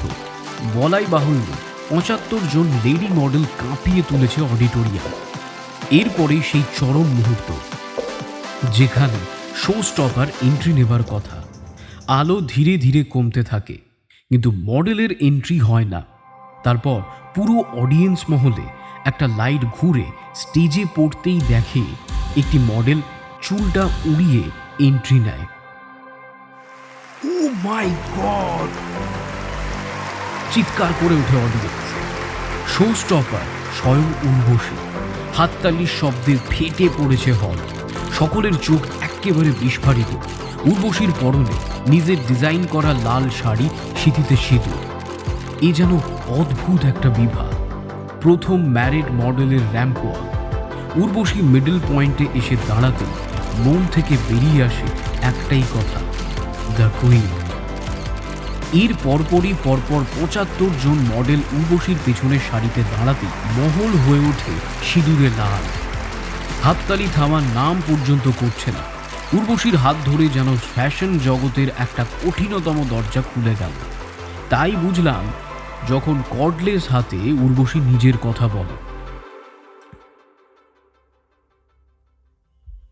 আমাকে দেখে অবাক সকলেই হয়েছে, কারণ এই ওয়ার্ল্ডে বড় বড় হেডলাইন আছে, ম্যারিডরা ওয়াক করতে পারে না। আজ কি বলবো, কি দিয়ে শুরু করব আমার জানা নেই, কিন্তু এটা অবশ্যই জানি, সুন্দর জিনিসটা বিয়ের পর মেয়েদের জীবন থেকে বেরিয়ে যায়। আমার ব্যাপারে হেডলাইন একটাই, ফ্যাশন ওয়ার্ল্ডের মেয়েদের আইডল উর্বশী। ভালোবেসে বিয়ে করি, ছেড়ে দিই সব কিছু। হেডলাইন হলো উর্বশীর বিশাল স্যাক্রিফাইস। কিন্তু আমি এটা তখন বুঝিনি যে এই জগৎ আমার এই সিদ্ধান্তের সুযোগ নিয়ে সেই সংসারে পড়ে থাকা পুরনো মডেলের আশা ভরসা নষ্ট করে দিচ্ছে। তাদেরকে বোঝানো হচ্ছে, দেখো দেখো উর্বশীর মতো সংসার করা কাকে বলে, বিয়ের পর মডেলিং করা যায় না। আমার না পাওয়া মুহূর্তটা অজান্তে আমি ঠেলে দিয়েছি সেই সব নির্বাক মেয়েগুলোর দিকে। নিরাশার আইডিয়াল উর্বশী আজ সেই বিবাহিত মডেলদের জন্যই আমার এই শো। বিয়েটা যদি জীবনের একটা দরকারি বস্তু হয়, তাহলে জীবনের অসমাপ্ত কাজও দরকারি। বিয়ের পরও মডেলরা র্যাম্প শো করতে পারে। উর্বশী শেষ করতেই খেয়াল করি পেছনে দাঁড়িয়ে থাকা ৭৫ জন মডেলের চোখ দিয়ে জল গড়িয়ে পড়ছে, যেখানে কোনো হাততালি নয়, বরং চোখের জলে শেষ হলো।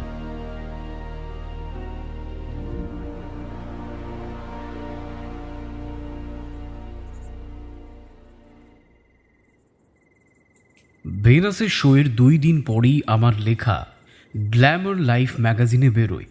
সেখানে উর্বশীর প্রশংসায় আমি পঞ্চমুখ। হেডলাইন দিয়েছি, উর্বশীর অমরাবতী উত্থান। এলার কথা মতো এক নামহীন মডেলের ব্যাপারে লিখি। মডেলটি ছক কষে আর একজন মডেলকে খুন করেছে। কিভাবে করেছে সেটাও। বিশেষ একটা খবর হলো, ভেনাসের শোয়ের পর রম্ভা আর শশাঙ্কের কোনো পাত্তা নেই। এর কারণ বুঝে ওঠা দায়। আচ্ছা, আপনি আমাকে দিয়েই বা কেন যে ফ্যাশনের আর্টিকেলটা লেখাতে গেলেন, সেটা না ঠিক মাথাতে আসছে না। ড্রয়িং ফ্লোরে বসে নতুন একটা গল্পের প্লট মাথায় ঘুরছিল। সেটা খাতাতে নোট ডাউন করতে করতে কথাটা এলাকে বলে উঠি। উনি পাশেই বসেছিলেন। আজ ওনার মুখে কোনো চিন্তার ছাপ নেই, বরং আছে একটা দুষ্টু হাসি। সকাল থেকেই আমি সেটা লক্ষ্য করছি। আজ আবার একটা নতুন ব্যাপার ঘটেছে।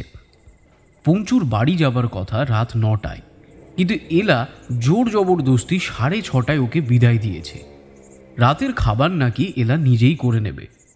কারোর জন্যে যেন তিনি অধীর অপেক্ষায় আছে। আমার কথাটা শুনে হাসি মুখে উত্তর দেন, সবই যদি তুমি বুঝতে তাহলে তো হয়েই যেত। আপনিও মেজবাবুর মতো ঠুকে কথা বলছেন।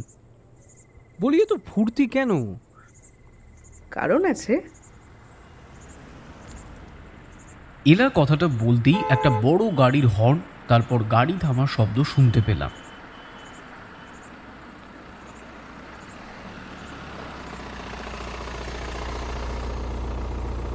হ্যাঁ, এই গলি বড় গাড়ি নিয়ে কার বাড়িতে? ও আমাদের গেস্ট, দরজা খোলো। হ্যাঁ, আরে যাও, দরজা খোলো। কথা মতো লেখা থামিয়ে দরজার কাছে এগিয়ে দরজা খুলতেই আমি থমকে যাই। আমার মুখের সামনে দাঁড়িয়ে আছে উর্বশী। রূপ একেবারে ফেটে পড়ছে। পরনে কালো শিফন শাড়িটা যেন উর্বশীর জন্যই তৈরি করা হয়েছে। দরজা নক করার আগেই দেখলাম খুললেন। আপনি কি জানতেন আমি আসবো? কি উত্তর দেব সেটা ভেবে পাচ্ছি না। হঠাৎ পেছন থেকে এলা উত্তর দেয়, ফ্যান বলে কথা, ভেতরে এসো। উর্বশী ভেতরে ঢুকে এলার দিকে আবার নজর চায়, বলে, আপনিও এই বাড়িতে থাকেন? না মানে আমি ওনার বাড়িতে থাকি। বসো, আই মিন বসুন বসুন। আমার কথা মতো উর্বশী সোফাতে বসে নিয়ে এলার উদ্দেশ্যে বলে ওঠে, তার মানে এই অফিসারটি আপনার ভাই? বলতে পারো, তবে রক্তের কোনো সম্পর্ক নেই। কথাটা বলেই আমার দিকে চেয়ে হুকুমের সুরে এলা বলে, উর্বশী প্রথম এ বাড়িতে এলো, কিছু খাওয়াবে না? না না, ঠিক আছে। আমি আগেও তো বলেছি চা কফি আমি কিছু খাই না। কোল্ড ড্রিঙ্ক খেতে পারো, নইলে চকলেট। আমার ব্যাপারে ভালো রিসার্চ দেখছি। আগেও বলেছি আমিও যে ফ্যান। আমি আর দেরি না করে তাড়াতাড়ি রান্নাঘরে গিয়ে আগের থেকে আনিয়ে রাখা মিষ্টি আর কোল্ড ড্রিঙ্কস নিয়ে ড্রয়িং প্লেসে যাই। হঠাৎ এলা আমার প্রতি চোখের ইশারা করতেই আমি বলি, আপনারা কথা বলুন, আমি নিজের ঘরে যাচ্ছি। উর্বশী আমাকে থামিয়ে বলে ওঠে, না না, আমি এসেছি আপনার কাছেই। কথাটা বলে নিজের পার্সের ভেতর থেকে আজকের বেরোনো গ্ল্যামার লাইফ ম্যাগাজিনটা টেবিলের উপরে রাখে। পুলিশে চাকরি করেও ফ্যাশন জগৎ নিয়ে লেখা খুব সুন্দর। আমাকে নিয়ে যেটা লেখা হয়েছে সেটা বেশ সুন্দর, হেডলাইনটাও বেশ। তুমি পুরোটা পড়েছো? হ্যাঁ, কেন? ও একটা নামহীন মডেলের ব্যাপারেও সেখানে লিখেছে। হ্যাঁ, আমার মনে হলো ওটা বোধহয় বানানো, একটু একটু চটপটা না লিখলে মার্কেট খায় না। কিন্তু ওর কাছে খবর আসে সেটা তো সত্যি, এমন মডেল সত্যিই আছে। তা থাকলে নামটাও লিখতে পারতো। আমি বারণ করেছি। আপনি? প্লিজ আমাকে আপনি না তুমি করে ডাকো। সে কোনো এক সময় হবে। বারণ করেছিলেন কেন? বারে, যার আমরা ফ্যান, যিনি আমার রোল মডেল, তার নামটা উছলিয়ে দেব। আর লিখলে তুমি তো আসতে না, আসতো তোমার পাঠানো কোর্ট পেপার। মানে? দারুণ পলিটিক্স, মানতেই হচ্ছে উর্বশী, তুমি দি বেস্ট। নাকে দড়ি দিয়ে ঘুরিয়ে ছেড়েছ, কুন্নিশ জানাই তোমার বুদ্ধিকে। মডেলটা যে তুমি।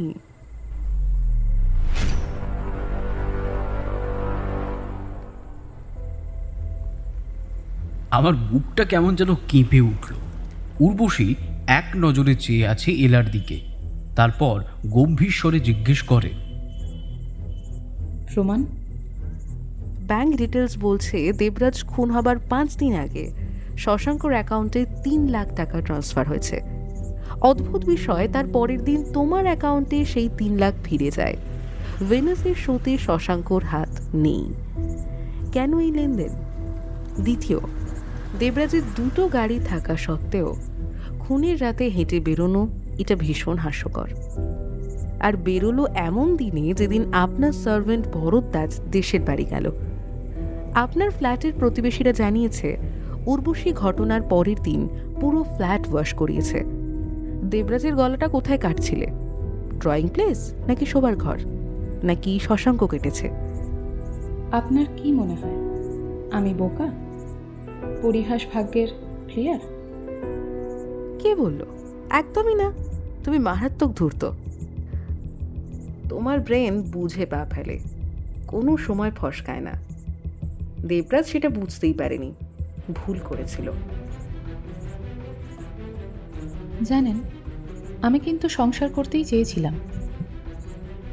আমি সবাইকে এটাই বোঝাতে চেয়েছিলাম যে ফ্যাশন জগতের মেয়েরা পোশাক বদলানোর মতো প্রেমিক বা স্বামী বদলায় না। ৭৫টা মাস আমি দেবরাজের সাথে, ১-২ দিন নয়, ৬ বছর ৩ মাস ৮ দিন। আর এই ৬ বছর ৩ মাস ৮ দিনের মধ্যে একদিনও দেবরাজ আমাকে বোঝার চেষ্টা করেনি। সারাটা জীবন উর্বশীকে দেবরাজের ভিক্ষার দয়ায় চলতে হয়েছে। মেনে নিয়েছিলাম, ভেবেছিলাম তাতে যদি ও নিজেকে বদলায়। হল্যান্ডের শোয়ের পর আমি বিদেশে অ্যাম্বাসাডার হওয়ার চান্স পাচ্ছিলাম, সেটাও ওর জন্য ছেড়ে দিলাম। কিন্তু এই ফেনাসের শো আমি ছাড়তে পারছিলাম না। আমার লাস্ট চান্স কেরিয়ারের। কোনো মডেল ৩ বছর আউট অফ ফ্যাশন হলে সে রিজেক্ট লিস্টে চলে যায়। লাস্ট চান্স ছিল এটা আমার। বলেছিলে ওকে?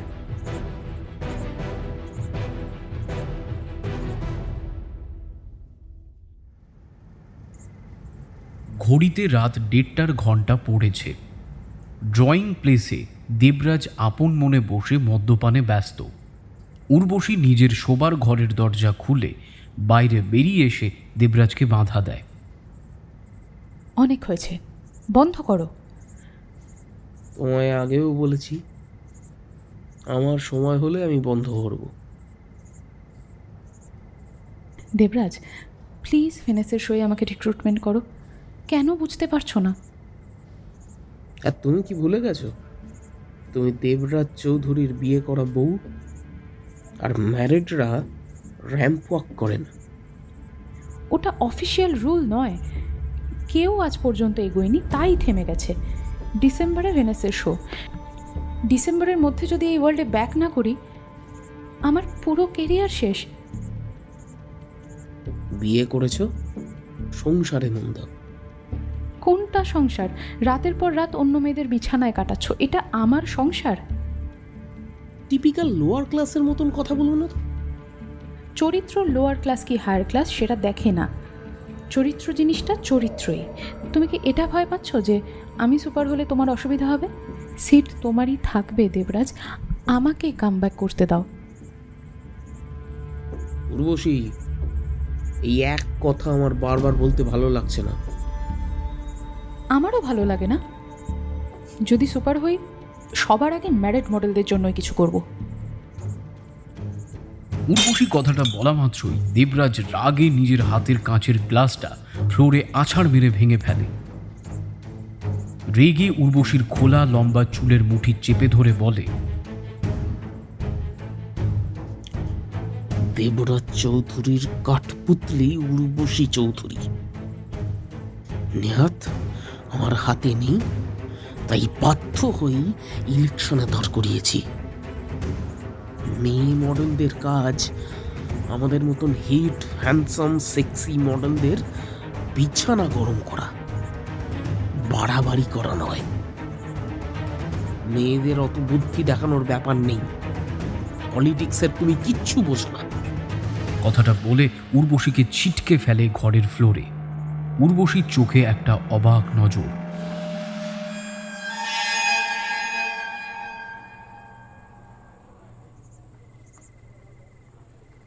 দেবরাজ এটা বুঝতে পারেনি যার সাথে এবার সে খেলতে নামছে সে যে পলিটিক্স ভালোভাবে বোঝে, কারণ সেই রানী, তাই তো?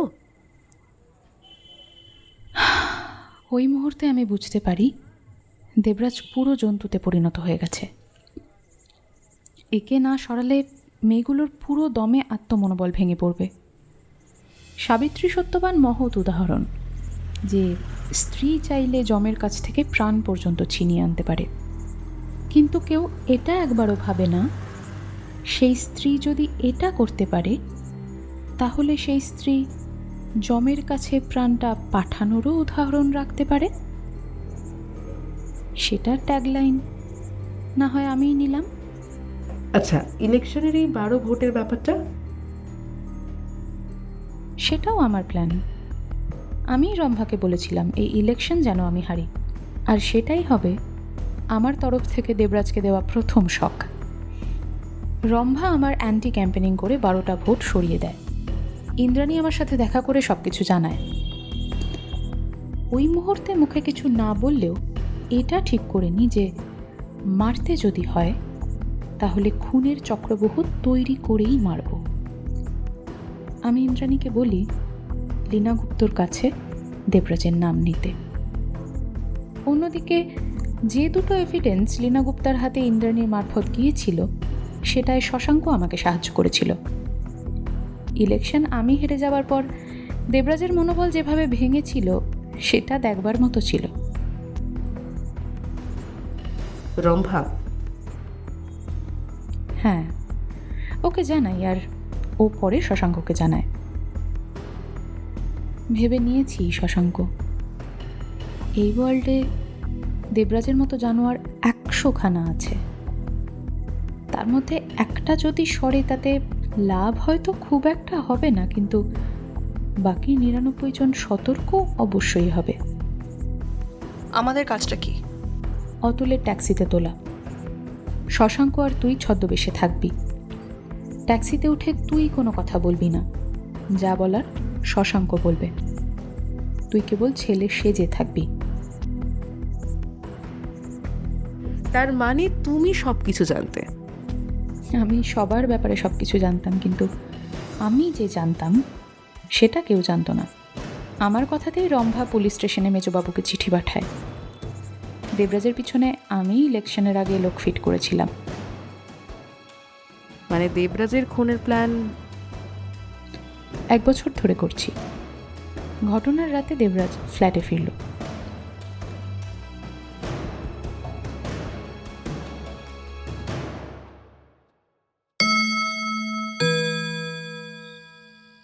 ঘরের দেয়াল ঘড়িটা ঢং শব্দ করে বেজে ওঠে।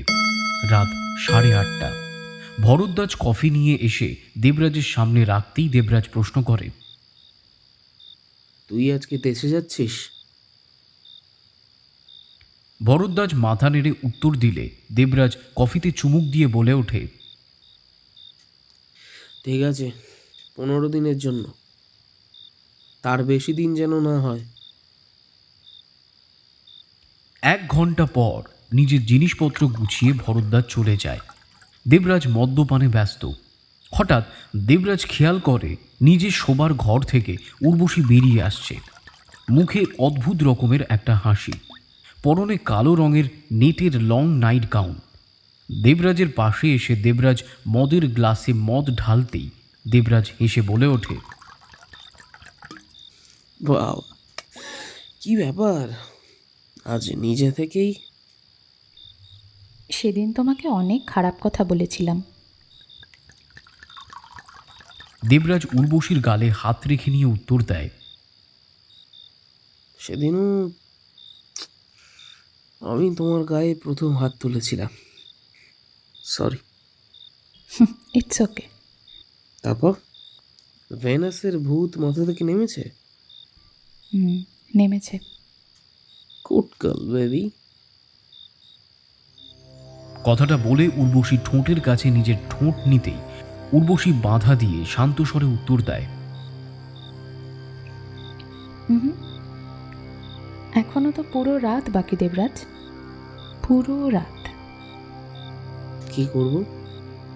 আজ কয়েক মাস তুমি আমার থেকে কত দূরে। চিন্তা নেই, আজ সব ঠিক হয়ে যাবে। উর্বশী যেন ইচ্ছাকৃত দেবরাজকে বারবারন্ত মদ খাইয়েই চলেছে। দেবরাজ সোফায় বসে থাকতে পারছে না। নেশা সম্পূর্ণভাবে দেবরাজকে গ্রাস করেছে। নেশালো স্বরে দেবরাজ বলে ওঠে, এই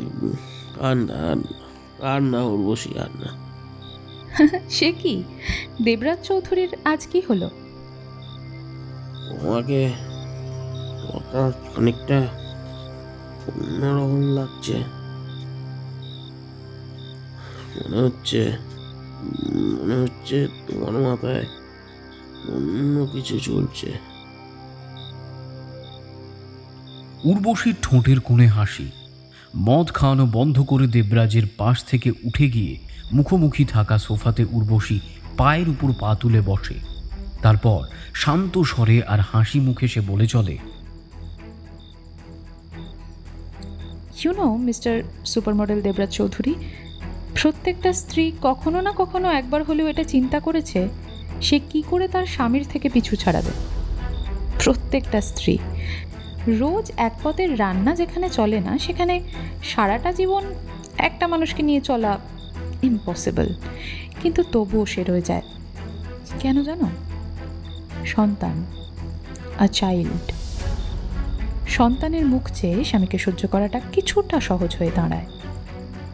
আমি আগে এটাতে বিশ্বাসী ছিলাম, কিন্তু এখন আর নই। কি কি কি বলতে চাইছো? ভেনাসের ভূত তোমার মাথা থেকে সরাবো। চকচকে ধারালো ছুরিটা বের করতেই দেবরাজ ভয় পেয়ে ওঠে। উর্বশী প্লিজ, উর্বশী, তোমার মাথা ঠিক নেই। নেশা তুমি করেছো আর বলছো আমাকে? Urvashi, you are my wife. Look, you are my wife. I love you. I love you. আমিও দেবরাজ, সেই জন্যই তো সব কিছু ছেড়ে বিয়েটা করেছিলাম। কিন্তু মুশকিলটা কি জানো? বিয়ের আগে 3 বছরের প্রেম আর বিয়ের 3 বছর পর এটা বুঝতে পারলাম তুমি আমার যোগ্য নও। উর্বশী সোফা থেকে উঠতেই দেবরাজের ভয় বাড়তে থাকে। নেশালো কণ্ঠে কাঁপা স্বরে বলে, উর্বশী, উর্বশী, শোনো, তাকাও। ঠিক আছে, এই তোমার ভেনাসের ব্যাপারে আমি তোমার সাথে কথা বলবো। তোমায় আর কিচ্ছু করতে হবে না দেবরাজ, যা করার আমি করব। কথাটা বলেই মুহূর্তের মধ্যে উর্বশী দেবরাজের চুলের মুঠি ধরে সোফা থেকে তুলে ছিটকে ফেলে মাটিতে। দেবরাজ বাঁচার জন্য উঠবার চেষ্টা করে, কিন্তু নেশার দরুন সে পিছলে পড়ে ফ্লোরে। উর্বশী দেবরাজের সামনে হাঁটু গেড়ে বসে নিয়ে ছুরিটা নিয়ে দেবরাজের চুলের উপরে বোলাতে বোলাতে বলে, তোমার মৃত্যুতে সিম্প্যাথি আমার তৈরি হবে। ফেনাস আর কিয়ামা আমার হাতেই আসবে। উর্বশী, আমাকে মেরে তুমি বাঁচতে পারবে? সেটা আমার উপর ছেড়ে দাও। তুমি উপর থেকে বসে দেখো আর ভেবো বিয়েটা কাকে করেছিলে, একটা অসহায় মেয়েকে, নাকি পলিটিক্স বোঝা mega model উর্বশীকে?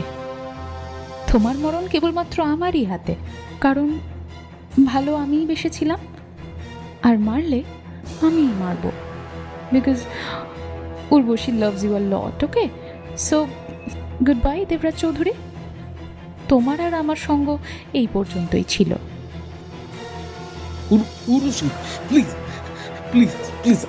I am sorry, Urvashi.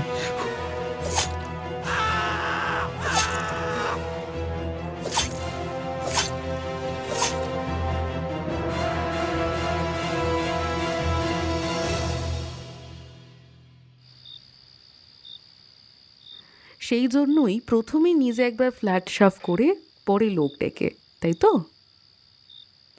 যাতে ফরেন্সিক রিপোর্টে ধরা না পড়ে। এটা তোমারই প্ল্যান তো? এটাই তো মুশকিল। সবাই মনে করে মেয়েরা পলিটিক্স বোঝে না। আমার মাথার উপর সব সময় কেউ না কেউ থেকেছে। এটাই তো চেয়েছিলাম, যে আমার মাথার উপর কেউ থাকবে না। পুরো এই বুহ আমি রচনা করেছি, কেবলমাত্র আমি। তো এর ঠিক ঘন্টা দেড়েক পর আমি রম্ভাকে টেলিফোন করি। রম্ভা আর শশাঙ্ক পৌঁছে যায়। ফ্রিজ থেকে দেবরাজের বডি বের করে দেহের সাথে মাথা টেপ দিয়ে ফিট করি। আমরা 3 জনের বডি নিয়ে পৌঁছাই ফ্লোরিডা। ড্রাইভ আমি করেছিলাম, ওদের ওখানে ড্রপ করে ফিরে আসি। কিন্তু প্রমাণ করতে আরও সময় লাগবে আপনার।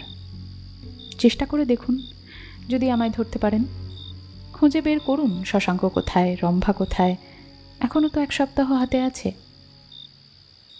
দেবরাজের মাথাটা কোথায়? কথাটা শুনে উর্বশী নিজের খোলা লম্বা চুলের উপর হাত বুলিয়ে উত্তর দেয়, কেন একসময় তো আপনিই বলেছিলেন রাস্তায় কুকুরদের খাওয়ানোটাও আমার গ্রেট স্ট্যাটাস। এক মুহূর্তের জন্য মনে হলো আমার পায়ের মাটি দুখণ্ড হয়ে যাচ্ছে।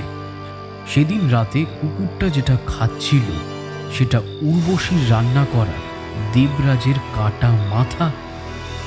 এলা উর্বশীর দিকে তাকিয়ে শান্ত স্বরে বলে, একটা কথা বলি, অতীত নিয়ে বসে থেকে কোনো লাভ হয় না, বরং অতীতের থেকে শিক্ষা নিয়ে পথ চলাই বুদ্ধিমানের কাজ। চক্রবহ তৈরি করা সোজা, ভাঙা কঠিন, আর যে ভাঙতে পারে সে অর্জুন। জানি আপনি সেই। বিপরীত দিকে আমি সবাইকে অভিমন্যু ভেবে ভুল করেছি। কথাটা বলে উর্বশী দরজার কাছে এগোতেই এলা পেছন থেকে ডাক দেয়, বলুন। একটা আবদার ছিল, তুমি করে তো ডাকলে না, কিন্তু শুনেছি উর্বশী চৌধুরী কাউকে কোনোদিন অটোগ্রাফ দেয়নি। যদি আমায় দিত তাহলে সেটা আমার একটু বড় প্রাপ্তি হতো। দেবে একটা? উর্বশী হেসে উত্তর দেয়, আজ থাক, অন্যদিন। উত্তরে এলা নিরাশ নজরে উর্বশীর দিকে তাকাতেই উর্বশী কাঁধে হাত রেখে আবার বলে ওঠে, আই প্রমিস। তারপর আমার দিকে ফিরে বলে ওঠে, আর্টিকেলটা সত্যিই সুন্দর হয়েছে। চললাম। আপনিও চেষ্টা করুন আপনার ডাক্তার দিদির সাথে, দেখুন আমাকে ধরতে পারেন কিনা। এই চক্রব্যূহে দ্রোণী জিতবে, অর্জুন নয়। উর্বশীর ঠোঁটের কোণে আজ যে হাসিটা খেয়াল করলাম সেটা বড়ই অদ্ভুত, বড় শান্ত স্নিগ্ধ, আর ওইটাই ছিল আমার দেখা শেষ জীবিত উর্বশীকে।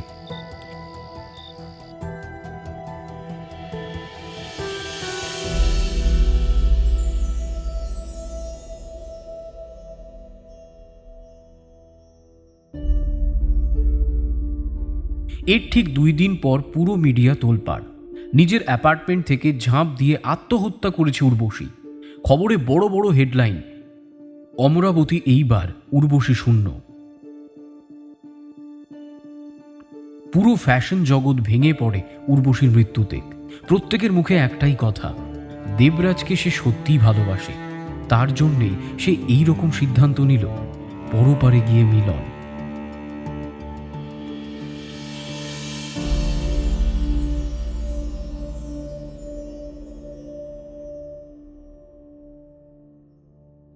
ঘটনার 3 দিনের মাথায় এলার নামে চিঠি এলো বাড়িতে। সেটা খুলতেই এলা চমকে ওঠে। মন দিয়ে সেটা পড়ে নিয়ে টেবিলের উপরে রেখে সে এগিয়ে যায় ঘরের জানলার দিকে। এক দৃষ্টে চেয়ে থাকে আকাশে, তারপর শান্ত স্বরে বলে, বুঝলে, উর্বশী যেদিন এ বাড়িতে আসে সেই দিনই সে ঠিক করেছিল যে সে সুইসাইড করবে। ভেনাসের প্রোগ্রামটাই ওর ছিল, শেষ চক্রব্যূহের তার। দেখিয়ে ছাড়লো কিন্তু মেয়েটা। রাজনীতি খুব ভয়ঙ্কর জিনিস, এখানে খেলতে না জানলে মুখ থুবড়ে পড়বে, আর বাকিরা পায়ের তলায় পিষে মেরে ফেলবে। সত্যিই খুব খারাপ লাগছে। উর্বশীর কাজটাকে খারাপ বলবো নাকি ভালো সেটাই বুঝে উঠতে পারছি না। একটা খারাপ ছেলে দিনের পর দিন অসহায় মেয়েদের সুযোগ নিত। মানছি অন্যায়, কিন্তু তাকে খুন করতে হবে সেটা কি ঠিক? আইনের রাস্তা কি সত্যিই ছিল না উর্বশীর হাতে? ছিল। আসল ব্যাপারটা কি জানো, খেয়াল করলে দেখবে উর্বশীর যত র্যাম্প শো ম্যাগাজিনে ফটোশ্যুট এগুলো ছিল সবকটাই তার লম্বা চুল খোলায়। র্যাম্পে চুল ঘুরিয়ে নিয়ে এন্ট্রি, এই স্টাইল একমাত্র উর্বশীর। নিজের চুলকে ও ভাগ্য মনে করত, আর সেই রাতে ওই চুলের মুঠি দেবরাজ ধরেছিল। যদি চুল না ধরতো তাহলে হয়তো দেবরাজ বাঁচলেও বাঁচতে পারত। উর্বশীর চুল ধরার দেবরাজের মৃত্যুর প্রধান কারণ। তোমার মনে আছে কিনা জানি না, একবার একটা কেসে তোমায় বলেছিলাম যে জীবনে প্রেমিকা হোক বা স্ত্রী, যতই রাগ হোক না কেন, কখনো মেয়েদের চুলে হাত দিয়ে আঘাত দেবে না। এটা সর্বনাশ আনে। মেয়েদের চুলই সব ক্ষতির কারণ। বাসর ঘরে বেহুলার চুল বেয়ে সাপ ওঠাই বলো, কিংবা ভরা সভাতে চুলের মুঠি ধরে দ্রৌপদীকে আনাই বলো, কিংবা সীতার চুলের মুঠি ধরে রাবণের বিমানে তোলাই বলো, শুধুই সর্বনাশ এনেছে। চুল মারাত্মক শৃঙ্গার মেয়েদের, সেটাতে আঘাত না দেওয়াই মঙ্গল।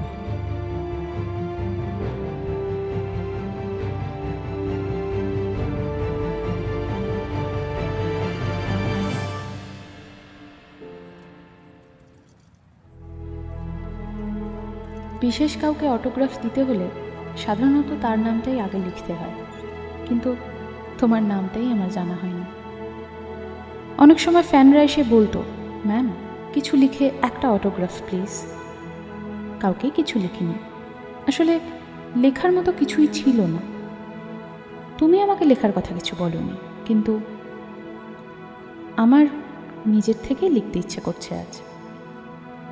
তুমি ঠিকই বলেছিলে, অতীতকে কখনোই ফেরানো যায় না, বরং অতীতের থেকে সঠিক শিক্ষা নেওয়াটাই বুদ্ধিমানের কাজ। আমি সেই অতীতটাকেই আঁকড়ে ধরে বসেছিলাম, ভুল করেছি। দেখলাম নিজেকে গোছাতে গিয়ে অনেক মানুষের জীবন তছনছ হয়ে গেল। ইন্ডাস্ট্রিতে দাঁড়িয়ে কথা দিয়েছিলাম যে র্যাম্প শোতে ম্যারিডরাও ওয়াক করতে পারবে, সে ব্যবস্থা আমি করব। প্যারিসের শোতে সেটাই করে গেলাম, ওরা পুরনো মডেলদেরই সুযোগ দেবেন। যাক, কথা রাখতে পারলাম। আমার যাবতীয় স্থাবর আমি বিবাহিতা মডেলদের নামে দিয়ে গেছি, ওরা ভালোভাবে নাম করুক। তোমাকে বলেছিলাম না, আমার জীবনের সব হেডলাইন আমি নিজে তৈরি করেছি। সেখানে আমার নামের আগে ও পরে কেউ নেই, কিন্তু পদবিটা লেগে থাকতো নামের সাথে। প্রথমে রায়, পরে চৌধুরী। এই শেষ সুযোগটা ছেড়ে দেবো কেন বলো, যেখানে পদবিটাও থাকবে না? আচ্ছা, তুমি তো ডাক্তার, তুমি পরজন্মে বিশ্বাস করো? কিংবা গীতায় তুমি বলেছিলে আমিই নাকি তোমার জীবনের রোল মডেল। সাফল্য পায়ের গোড়ায় এসে ঠেকলেও সেটাতে নজর না দিয়ে কেবল কাজকে গুরুত্ব দিয়ে কিভাবে এগিয়ে যেতে হয় তা নাকি আমিই শিখিয়েছি। যদি সত্যিই সেটা হয়, তাহলে সংসারের এক কোণে পড়ে থাকা মেয়েদের আমার হয়ে অবশ্যই বলো, দৌড়ের প্রতিযোগিতায় পড়ে যে যায় সে হেরে যায় না, হেরে সে যায় যে পরবার পর ওঠার চেষ্টা করে না। তাহলেই আমার আত্মা শান্তি পাবে। ভালো থেকো, আর আমার এই প্রথম ও শেষ অটোগ্রাফটা যত্ন করে রেখো। বিশ্বাস করো, এত লম্বা অটোগ্রাফ কাউকে আমি দেব এটা কোনোদিনও ভাবিনি। কথাগুলো শুনে আমি টেবিলের কাছে এগিয়ে দেখি এলাকে যে লিখেছে সে অন্য কেউই নয়, ফ্যাশন জগতের এক ও অদ্বিতীয় মেগা মডেল উর্বশী চৌধুরী।